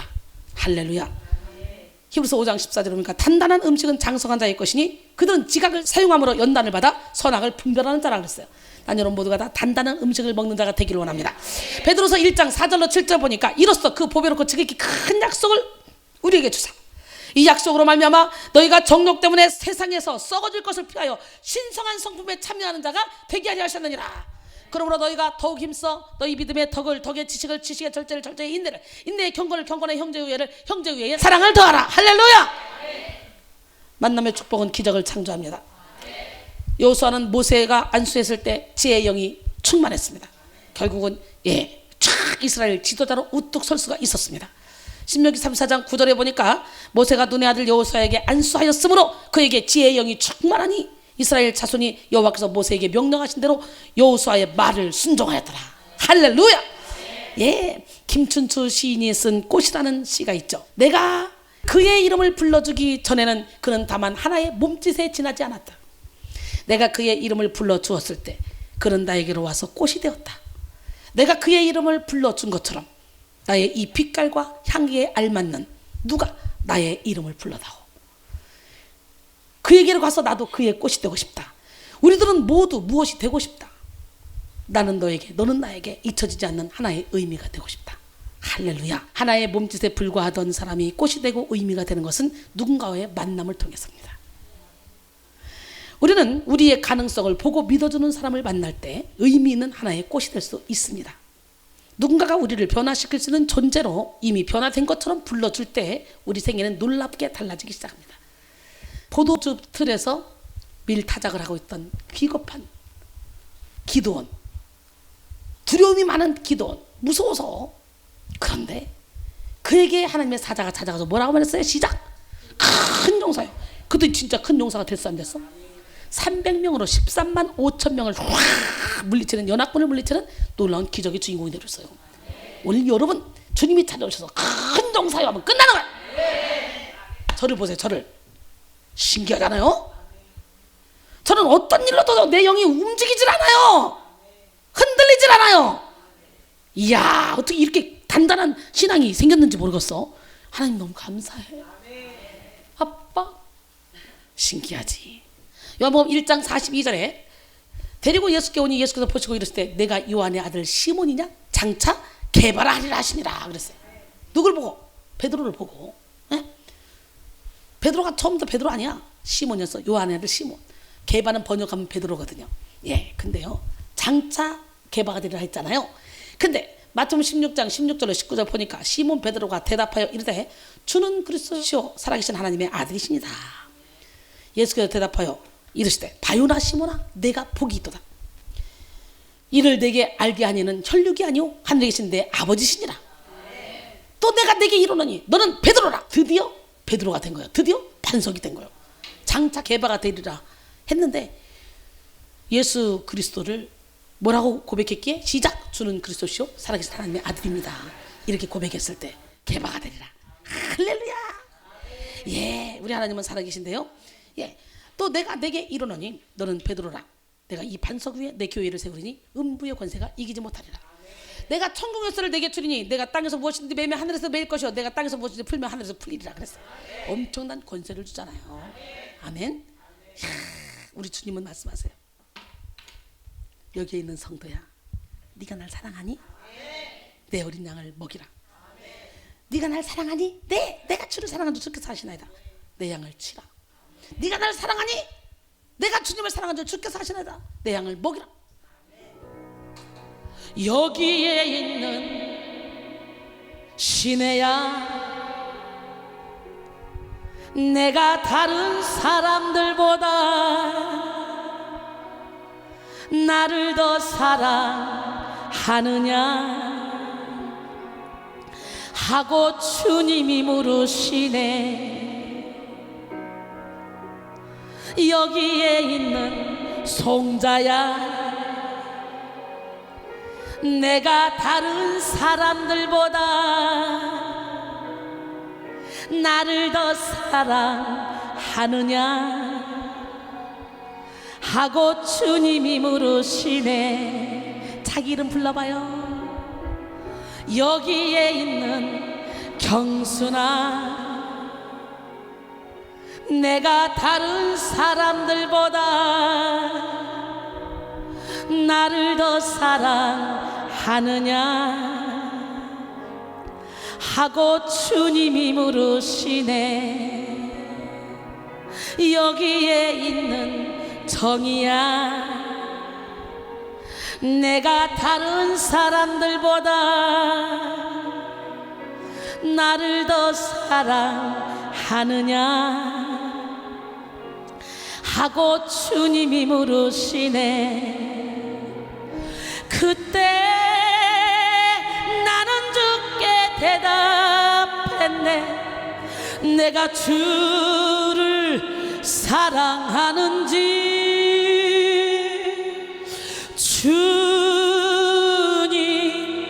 주님께서 아십니다. 주님께서 내 마음 아시리. 내게 오는 많은 양떼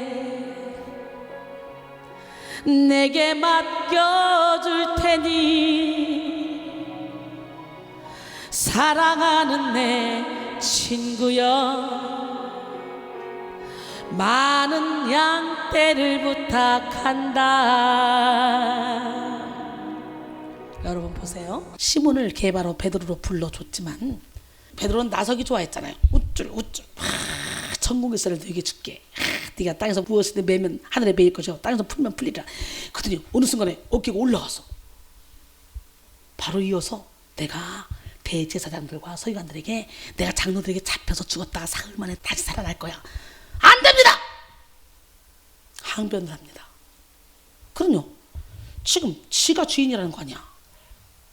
주님을 지 맘대로 하겠다는 거 아니야. 우리가 신앙생활 하다 보면 뭐가 또 나간다 뭐 한다 싶으면 저렇게 멱살 잡고 흔들 수가 있다니까. 정신 차려야 돼. 그러니까 금방 죽게 됐는데 갑자기 추락하는 건 날개가 없어. 순간 추락해. 정신 차려야 돼. 겸손해야 돼. 갑자기 사탄아 내 들어 물러가라. 네가 하나님의 일을 생각하지 않고 사람의 일을 생각하는구나. 너는 나를 넘어지게 하는 자로다. 그렇잖아요. 결국은 베드로라고 반석이라고 불러줬지만 베드로가 반석이었어? 베드로였어 진짜? 아니잖아. 몇 번씩이나 경고했고 내가 죽었다가 사흘 만에 살아나서 갈릴리로 갈 거다. 야 너희들 막 수도 없이 하나님이 얘기하잖아. 야, 새벽 딱 올기 전에 네가 나를 3번 부인할 거다. 절대 그럴 일 없습니다. 난 죽음까지 같이 가겠습니다. 근데 빵빵빵빵 치죠. 그러나 어땠어요? 결국은 주님 말씀대로 됐잖아요. 왜? 베드로가 워낙 나서기 좋아하고 잘난 척하기 좋아하니까 자기에 대해서 철저히 좌절해야 100% 성령의 의지에서 사역을 할 수 있을 것 같으니까 하나님이 일부러 그냥 던져놔버린 거예요. 주님이 사탄이 너를 밀가부로 까불 건데 너는 돌이킨 후에 내 형제를 굳게 하라 그러잖아요. 하나님이 계획 가운데 그냥 밀어놓은 거예요. 하나님 다 알고 계셔요. 그러니까 부활하신 후에 찾아가지. 부활하신 후에 찾아가서 사명을 맡기죠. 성령을 받으라. 너희가 누구의 죄든지 사하면 사할 것이요 누구의 죄든지 그대로 두면 그대로 있으리라. 베드로와 제자들이 도마에게 말합니다. 도마는 그때 없었어. 주책바가지야. 근데 자꾸 모임 자리에 있어야 되는 거야. 우리가 주님을 봤거든. 나는 내가 직접 보고 직접 내가 옆구리에 손 넣어보고 못자국에 손을 만져보지 않으면 난 안 믿을 거야. 주님이 나타났어요. 야 도마야 만져봐. 있잖아. 너는 보는 거로 나를 믿느냐? 보지 못하고 믿는 게 더 귀한 믿음이야. 더 복된 거야. 이렇게 정식으로 2번 나타났지? 그러면 베드로가 지금 어떻게 제자들하고 같이 고기 잡으러 가야 돼? 사람 낚으러 가야 돼? 근데 걔들이 고기 잡으러 갔어? 사람 낚으러 갔어? 고기 잡으러 갔지? 또라이야 또라이. 인간은 다 이렇다니까. 아우 진짜. 여보 20절에서 그렇게 연거포 20장 19절로 이하의 부활하신 후에 제자를 찾아가 보면서 도마에게까지 보여줬는데 21장에 보니까 세상에 베드로가 나 고기 잡으러 갈래. 그러니까 나도 따라간 게 7명이 같이 갔어. 이 새끼들 나쁜 새끼들. 그지? 주님이 포기할 만도 하지. 포기했어 안 했어? 안 했어. 쫓아갔어. 배 오른편에 그물을 던져라. 던졌더니 어떻게 됐어? 놀래봐 시작. 고기가 어떻게 몇 마리 잡혔어? 153마리. 똑똑해. 그리고 거기서 주님이 네가 날 사랑하냐 네가 날 사랑하냐 베드로가 3번 부인한 것을 상처를 씻어주기 위해서 그래서 상처를 끄집어내잖아요. 결국은 그 날라리 베드로 오순절 마가다락방에 서서 성령의 불을 받은 후에 앉은 뱅이를 일으키고 회개한테 3,000명 5,000명이 회개하고 돌아오는 역사가 일으키고 그림자만 밟아도 귀신하는 병이 고쳐지고 막 능력을 행하는 기적의 주인공이 됐어. 여러분 우리 하나님은 살아계십니다. 결국 다혈질의 성격을 가진 베드로는 여러 가지 고난을 통해서 진짜 반석이 됐습니다. 좋은 만남보다 더 큰 축복은 없습니다. 모든 것은 만남을 통해 시작되고 꽃피워집니다. 어디를 가든지 여러분 좋은 만남을 기대하십시오. 할렐루야.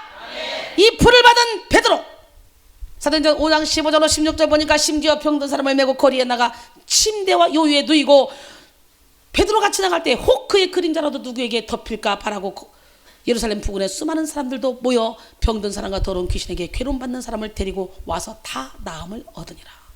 여러분 베드로가 신이야? 베드로가 예수님이야?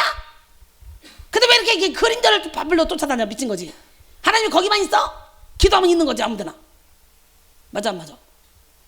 왜 대답 안 해? 그게 여러분이잖아. 난 하나님만 믿어. 뭐 이순이가 신이야? 왜 내가 이순 쫓아가? 나는 하나님만 믿어. 꼭 영으로 가야지 은혜 받냐? 왜 그런 생각 속으로 있었어 없었어? 빨리 얘기해요. 여러분 하나님은 사람을 통해 일해. 하나님이 세우신 거룩한 종을 통해 일해. 그 종이 타락하고 세상적으로 돌아가면 하나님은 그 종을 버려. 그 종을 더 일하지 못해. 끝까지 겸손해야 돼. 섰다 생각할 때 넘어질까 조심해야 돼. 사람들이 이순이를 처음 보면요, 우리 원장님, 우리 목사님 사람들이 이러거든요. 여기는 어떻게 예수님은 없고 이순이만 있냐? 여기는 아무래도 이상하다. 근데 여러분 보세요. 제가 예수님 얘기만 하지 않아요? 내가 나 높여요? 제가 워낙 고갈되게 체력을 많이 쏟다 보니까 아론과 홀이 옆에서 나를 도와주지 않으면 이 사역을 할 수 없기 때문에 성도들에게 나에게 집중하는 거지. 결론적으로는 나를 사랑하는 게 아니라 내 안에 계신 예수님을 사랑하는 거야. 엘리사가 엘리야를 끝까지 쫓아갔던 것처럼 이렇게 베드로의 그림자라도 밟히려고 베드로에게 막 몰려든 것처럼 베드로가 신자라 몰려든 게 아니잖아. 사도행전 19장 11절로 12절 하나님이 바울의 손으로 놀라운 능력을 행하게 하시니 심지어 사람들이 바울의 몸에서 손수건이나 앞치마를 가져다가 병든 사람에게 얹으면 그 병이 떠나고 악기도 떠났더라 그랬잖아요. 이야, 진짜 하나님 저를 통해 이런 일을 행하셔요. 저번 주 월요일 날 김미리 목사님 보니까 목사님 서울에 계신 분인데요.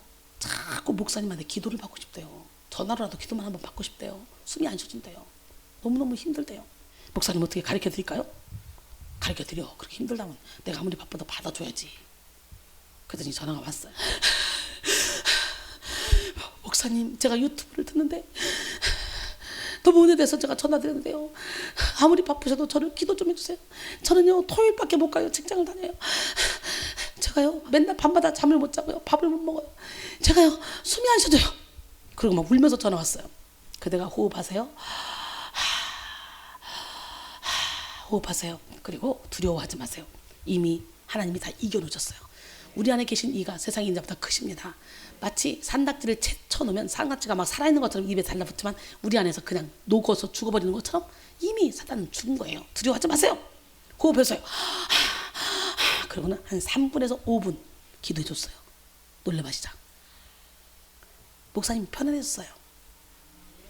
그러더니 1시간 간격으로 전화가 와대는 거예요. 근데 나는 여러분 전화 못 받거든요. 전화 받을 시간이 없거든요. 20시간씩 막 써요. 설교 준비하고 설교 준비하고. 그러니까 특별한 일이 없으면 전화 거의 못 봐요. 그래서 누가 전화 와도 그냥 하트 하나 딱 넘겨주지. 쉽지는 않아요. 전화 오면 하트 하나 넘겨줘. 시간 있을 때 보고. 근데 전화 1시간 간격으로 계속 오는 거예요. 이 양반 내가 길게 나한테 5분 써서 기도해줬으면 그거 엄청나게 길게 해주거든. 이 양반 귀찮게 하네 지간이. 전화 안 받았어요. 바빠가지고 설교 준비한다고. 그다음 이제 설교하러 나갈 때쯤까지 계속 전화 오는 거예요. 그래서 나갈 때쯤 받았죠. 그랬더니 놀래봐 시작. 기뻐서 전화한 거예요. 목사님, 제가 전화로 기도받고요. 다 나왔어요. 저녁에 밥도 잘 먹었어요. 마음도 기뻐요. 근데 지금 또 조금 답답해 오는 것 같아서요. 그러길래 또 기도하고 싶은 거야. 한번 맛을 봤기 때문에. 맛을 봐야 맛을 알지. 영혼의 샘물. 그래서 나 지금 설교하러 나가야 되고요. 나 전화 잘 못 받아요. 그러니까 전화해서 안 받아도 상처받지 마시고, 전화 잘 못 받으니까 어떻게 통화가 되면 기도해 드릴게요. 그래서 지금은 나 설교를 가야 되니까 호흡해 보세요.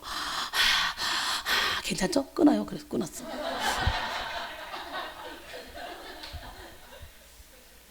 근데 놀래봐. 세상에 그 다음에 카톡이 와대기 시작하고 문자가 와대기 시작하고 전화가 와대기 30분 간격으로 전화가 하루 종일 막 그 다음날 그랬는데요. 저녁 때 한꺼번에 몰아서 딱 보니까 막 그냥 하트에 감사합니다 고맙습니다 막 이거야 이거 다 났다고. 토요일 날 왔는데 환한 얼굴로 왔어. 그 토요일 날 와서 토요일 주일 월요일 화요일까지 있다가 수요일 날 갔나? 막 이야 기도해 주는데 막 진짜 어마어마하더라고요. 그 속에 어둠이 하나로 이뻐져 갔다. 여러분 저를 통해 전화 목소리만 들어도 그러니까 여러분들도 너무 막 갑자기 막 전쟁이 세게 들어가면 전화하셔. 전화 내가 받으면요 전화 목소리만 들어도 귀신 힘 못 써. 너무 웃기는 게요. 국가대표 선수 원준호 선수가 있어요. 펜싱 선수. 얘가 주일날 영혼의 디톡스 설교를 했는데 그날 밤에 각시랑 집에를 갔는데 각시하고 막 얘기하는데 갑자기 여기가 뭐가 팍 치는 것처럼 이렇게 뭉치끝이 아프더니 숨이 안 쉬어지더래요. 그러더니 갑자기 눈이 감기더래요. 저절로. 그 숨이 안 쉬어지면 눈이 감겨가지고 잠깐 얘기하다 말고 잠깐 그리고 침대에 누웠대요. 그러더니 죽을 것 같더라는 거예요. 그래가지고 나한테 전화를 했어. 긴급하게. 목사님 울면서 왜? 숨이 안 쉬어져요. 눈이 안 떠져요. 그래 또 어떻게 했겠어? 호흡해봐. 예수피 우리 원준을 묶고 있는 더럽고 추악한 귀신 떠나가라. 예수피 호흡해봐. 한 2, 3분 기도해줬어요. 그랬더니 갑자기 목사님 왜? 다 났어요. 근데 목사님 지금 안 나가요. 자기 각시야. 내가 스피커폰으로 지금 기도 받았거든요. 원장님 목소리 듣고 안 나가 불 받았어요. 지금 뜨겁대요. 그리고 이번 주에 그냥 평일날도 막 오더라고.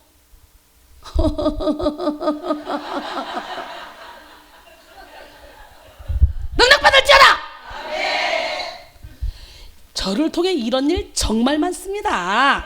예, 얼마 전에 저 전라도에서 목사님 한 분이 오셨더라고요. 근데 알고 보니까 그 목사님이 총각 때부터 영적 전쟁이 있다고 하면서 나한테 전화로 기도받으신 분이었어. 전화로 기도받고 너무 좋아졌다는 거예요. 그래서 오셨는데 멀쩡하게 오셨더라고요. 그러더니 제가 그때 전화했었잖아요. 여기 없어도 전 세계 곳곳에 내 제자들이 그렇게 많아. 제 목소리만 들어도, 제 발자국만 들어도, 제 몸짓만 봐도 병을 고친 사람 한둘이 아니에요. 이번에요, 간호사인데 LA에서 이 집사님이 인카운티 가가지고 예배를 드리는데 저쪽에서요 막 하이소프라노로 누가 막 찬양을 부르는데요, 속으로 그랬대요. 이야, 진짜 아름답다. 야, 나도 저렇게 불렀으면 좋겠다. 그래 싶었는데 갑자기 자기가 그 노래를 부르고 있는 거야. 이게 전이가 돼가지고 막 하이소프라노로.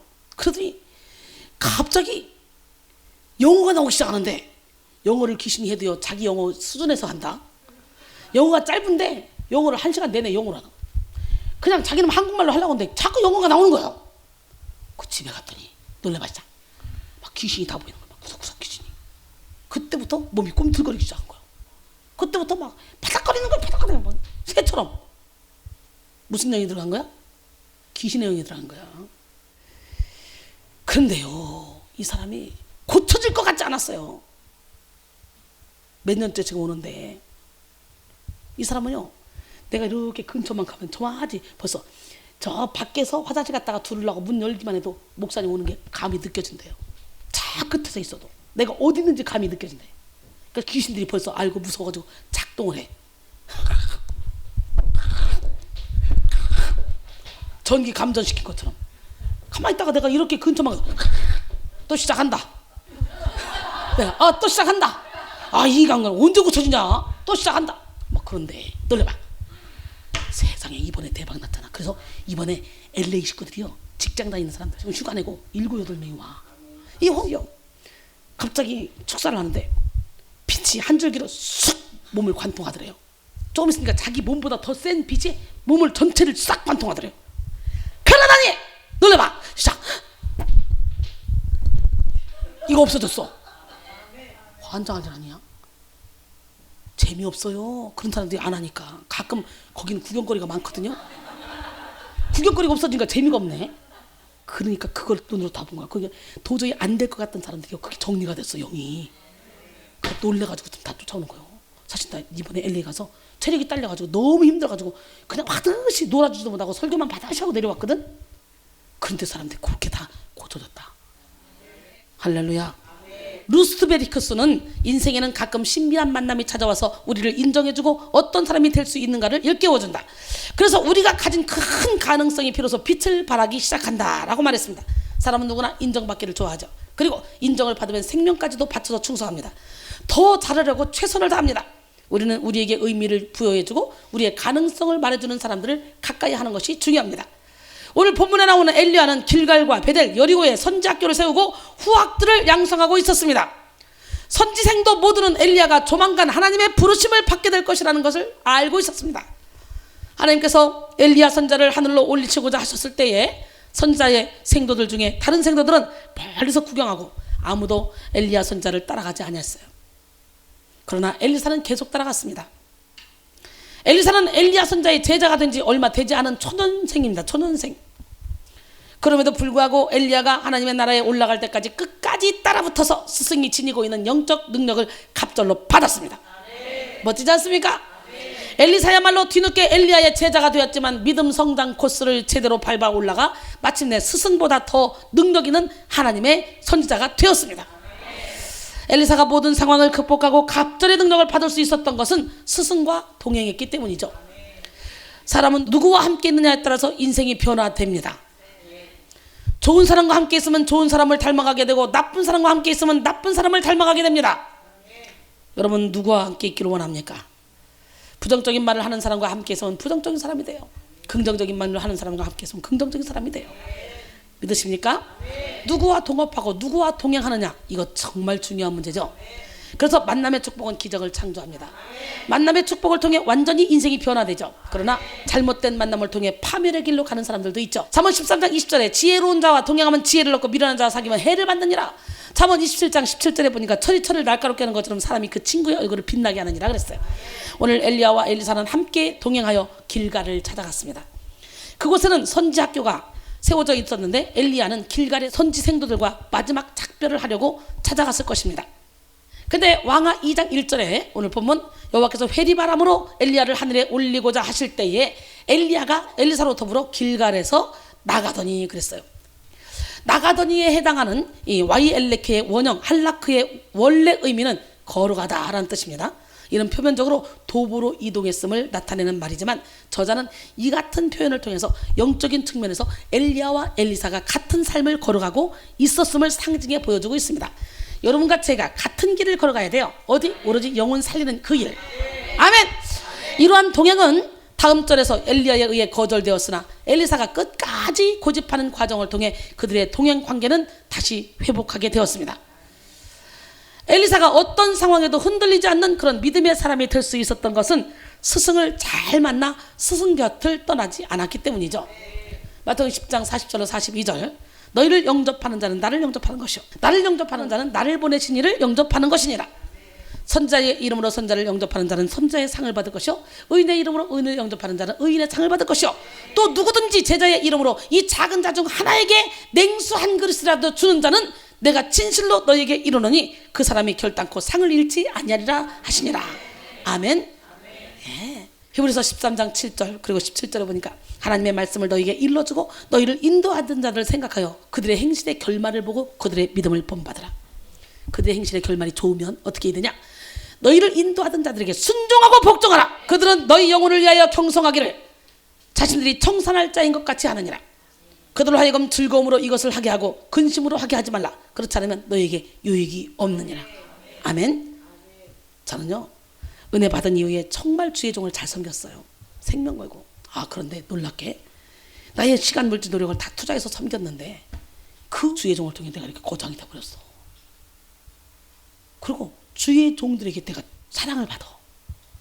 예, 그야말로 엘리사에게는 엘리야가 큰 축복의 통로가 된 거죠.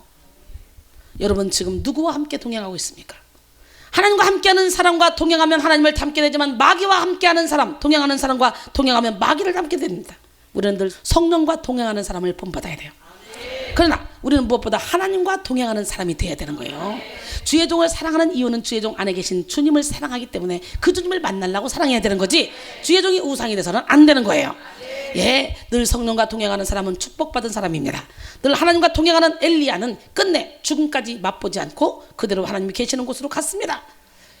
그리고 그런 엘리야와 늘 함께했던 엘리사도 엘리야의 축복을 그대로 받았습니다. 결국 엘리사는 엘리야와 동행하며 길가를 지나 베델을 지나 여리고를 지나 요단까지 갔습니다. 그리고 결국 갑절의 영감을 받게 된 것입니다. 그런데 그들이 지나갔던 곳들은 다 의미가 있습니다. 그들이 지나갔던 코스를 통해 우리는 소중한 교훈을 얻을 수가 있는데요. 먼저 길갈과 베델을 지났습니다. 그들이 지나갔던 첫 번째 코스는 어디였어요? 길갈. 길갈은 과거 중앙성소가 있었던 실로와 인접한 지역으로 이스라엘 백성들에게 종교적 성지였습니다. 동시에 여로보암 이후 그의 후계자들인 북이스라엘 왕들에 의해서 우상숭배의 중심지로 자리 잡음으로써 선자들의 책망을 받았던 장소이기도 합니다. 또한 끝까지 엘리야를 쫓겠다고 따라붙었던 엘리사가 엘리야와 함께 간 곳은 베델이었어요. 베델은 믿음의 출발지에서 두 번째 단계로 오른 장소죠. 여러분 길갈에 있습니까? 베델에 있습니까? 빨리빨리 나 따라서 갑시다. 응? 길갈에 멈춰있지 마. 여기 가서 싸우니 안 돼. 안 돼. 베델은 무서워. 안 돼. 무서워도 가야 돼. 베델을 거쳐야 여리고를 갈 수 있는 거예요. 거쳐야 요단 갈 수 있는 거예요. 네. 베델은 믿음의 출발지에서 두 번째 단계로 오른 그런 장소인데요. 베델에도 신학 선지 학교가 있었어요. 길갈보다 더 많은 선지 생도들이 있었던 것으로 추정됩니다. 베델은요 사실 하나님의 집이라는 뜻으로 이곳은 본래 이스라엘 자손의 조상인 야곱이 형 에서를 피해서 가던 중에 하나님 앞에 서원하고 최초로 단을 쌓았던 곳, 즉 야곱이 하나님을 만났던 장소가 바로 베델입니다. 원래 베델입니까? 야곱이 이름을 줬어요. 베델이라고. 네, 창세기 28장 17절로 19절 이에 두려워하여 이르되 두렵도다 이곳이요 이것은 다름 아닌 하나님의 집이요 이는 하늘의 문이로다 하고 야곱이 아침에 일찍이 일어나 베개로 삼았던 돌을 가져다가 기둥으로 세우고 그 위에 기름을 붓고 그곳 이름을 베델이라 하였더라. 이 성의 옛 이름은 루스더라. 할렐루야. 이 성이 루스인데 거기를 베델이라 했대 야곱이. 예, 야곱은 그곳에서 하나님을 두려워하며 하나님을 만난 것을 기념하기 위해서 집에 베델이라는 이름을 붙였어요. 베델은 하나님을 만나는 장소요 하나님의 집이요 하나님의 축복의 장소입니다. 베델에 이르지 않으면 하나님의 음성을 들을 수 없어요. 베델에 이를 때 나와 내 자손이 복을 받습니다.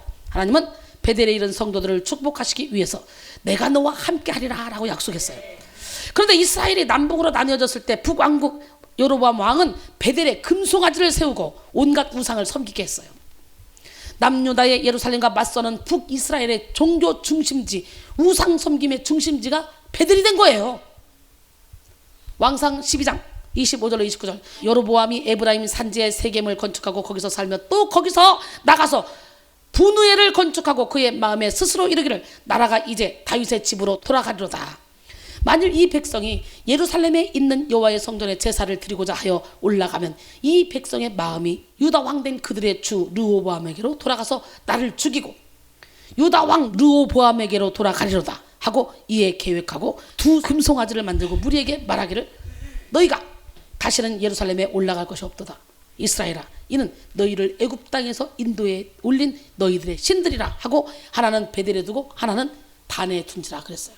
왕하 10장 29절에 보니까 이스라엘에게 범죄하게 한 느바세 아들 여로보암의 죄, 곧 베델과 단에 있는 금송아지를 섬기는 죄에서 떠나지 아니했다 그러죠.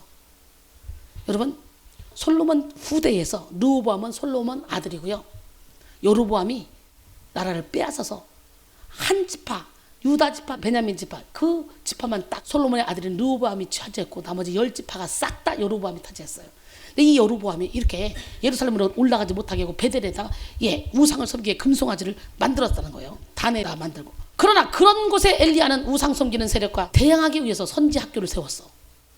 그렇습니다. 사실 베델의 선지학교는 우상 섬기는 세력과 부딪힐 수밖에 없는 형편이에요.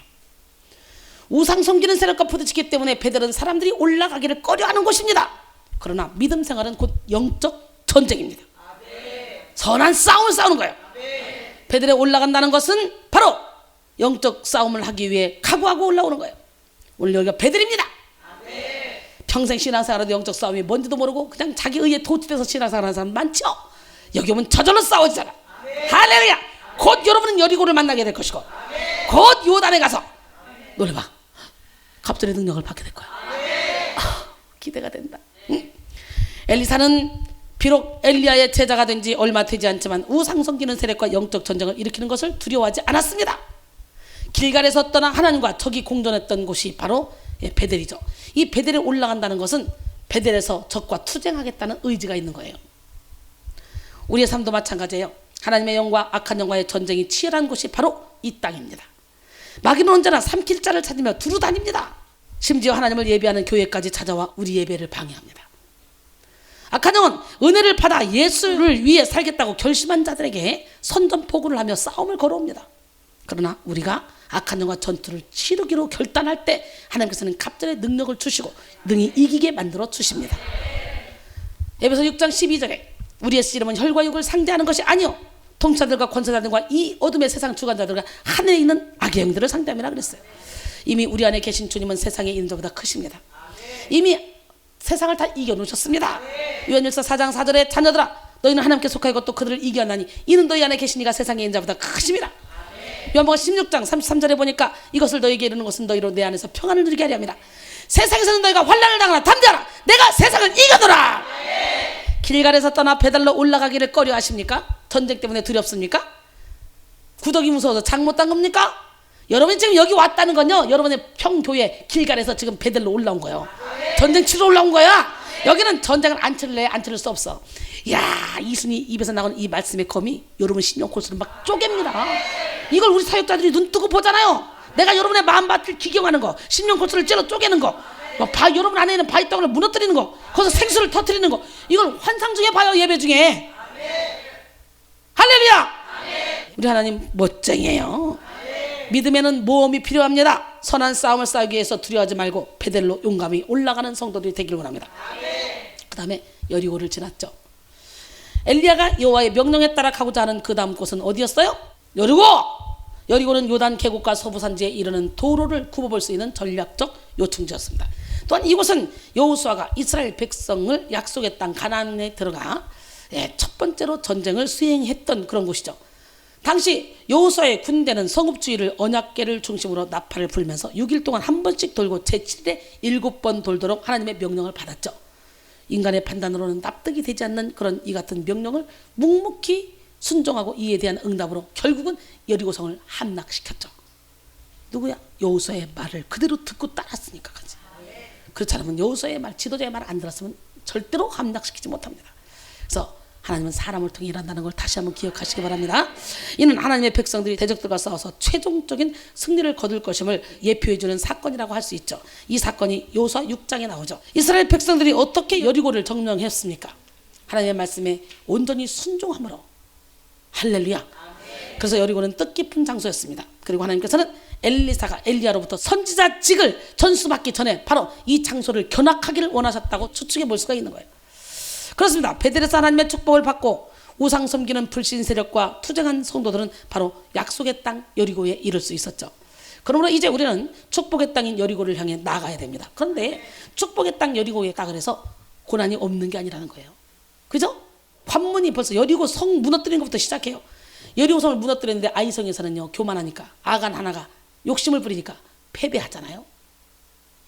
그래서 38명이 죽었잖아요. 결국은 가나안 땅에 들어가서 어떤 역사가 일어나?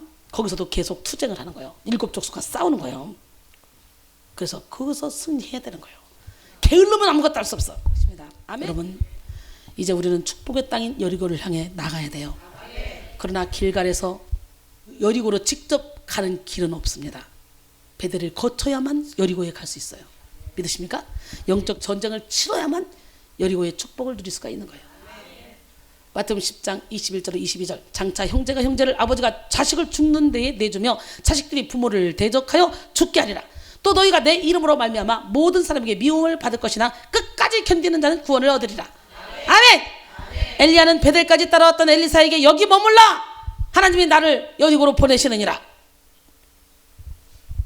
그러자 엘리사가 발걸음이 베델에서 멈췄습니까? 아닙니다. 하나님의 이름으로 맹세하건대 결단코 여기 머물러 있지 않고 여리고로 따라가겠습니다 말했죠. 여러분은 어떻게 하시겠습니까? 베델에 머물겠습니까? 아니면 여리고까지 따라가겠습니까? 여러분, 거룩한 욕심을 소유하시기 바랍니다. 믿음 성장을 위해서는 믿음의 길을 멈춰서는 안 됩니다. 그런데요, 여리고에서도 엘리야는 또 따라오지 말라고 합니다. 환장할 일이야. 여기서 안 따라가면 끝나는 거야. 거기까지 갔다고 되는 게 아니야. 나만 장군이 6번 물에 담갔다고 고쳐진 게 아니야. 7번. 완전 숫자. 아멘? 예, 우리는 요단까지 따라가야 돼요. 끝까지 자존심 내려놔야 돼. 요단강에 갔습니다. 요단강은 기적이 나타났던 강입니다. 여호수아 군대가 가나안 땅을 점령하기 위해서 들어올 때 요단강 흐르는 물이 멈추어 버려서 이스라엘 백성들이 강바닥을 밟으며 요단강을 건널 수 있었잖아요. 여호수아 4장 5절로 7절 보니까 그들에게 이르되 요단 가운데로 들어가 너희 하나님 여호와의 궤 앞으로 가서 이스라엘 자손들의 지파 수대로 각기 돌 한 개씩 가져다가 어깨에 매라. 이것이 너희 중에 표징이 되리라. 후일에 너희의 자손들이 물어 이르되 이 돌들은 무슨 뜻이니까 하거든 그들에게 이르기를 요단물이 여호와의 언약궤 앞에서 끊어졌나니 곧 언약궤가 요단을 건널 때에 요단물이 끊어졌으므로 이 돌들이 이스라엘 자손에게 영원한 기념이 되리라 하니라 그랬어요. 할렐루야. 예, 언약궤를 맨 제사장들이 먼저 갈 때 요단물이 확 갈라지는 거예요. 요단물이 쫙 이랬습니다. 쫙 흘렀어요. 그때 믿음으로 그냥 언약궤를 맨 제사장들이 딱 디비니까 되는 거예요. 여호수아가 가라, 미쳤냐?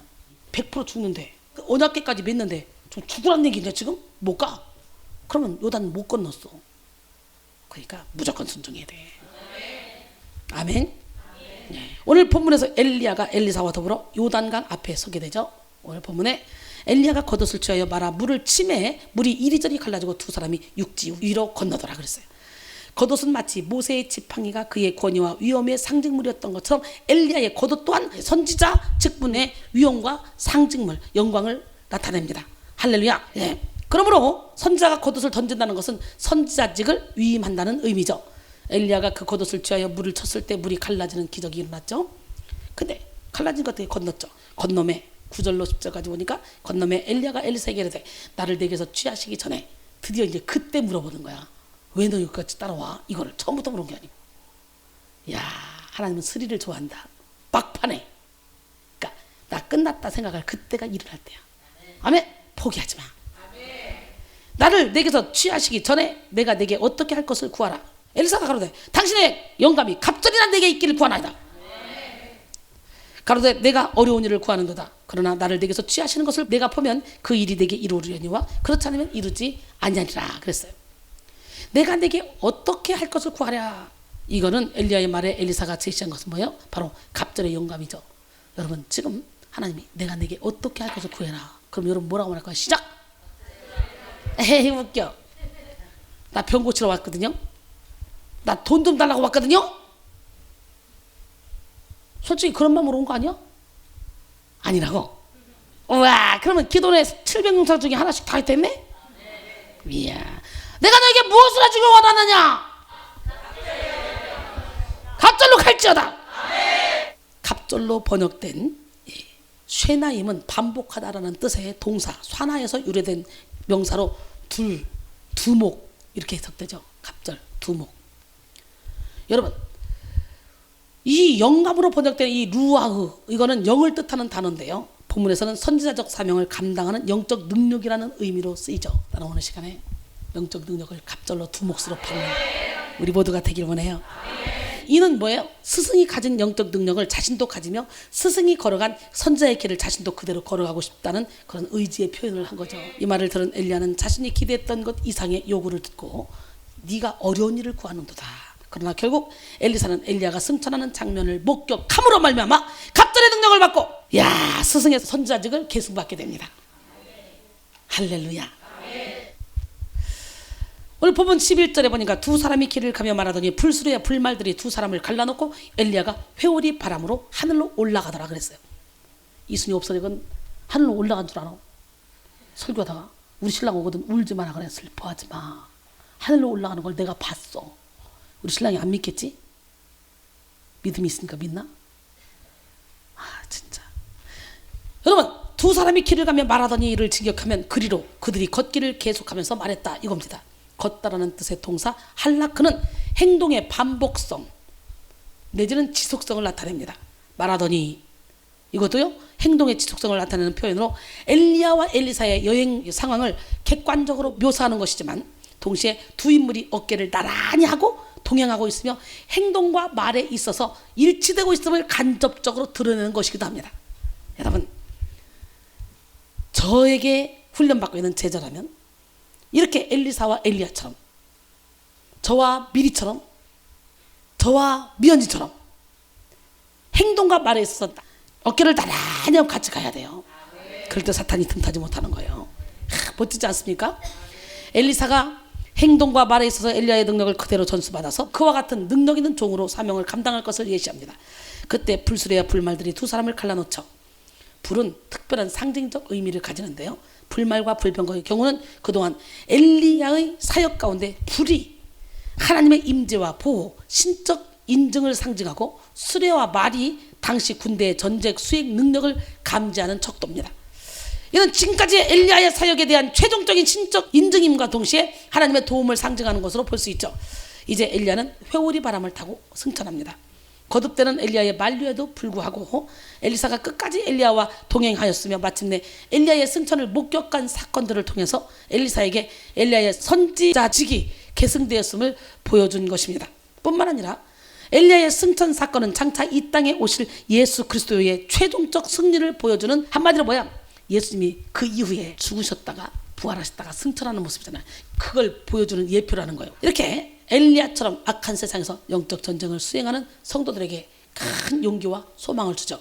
본문은 예수님이 승천하시는 장면을 목격했던 제자들을 떠올리게 하잖아요. 그죠?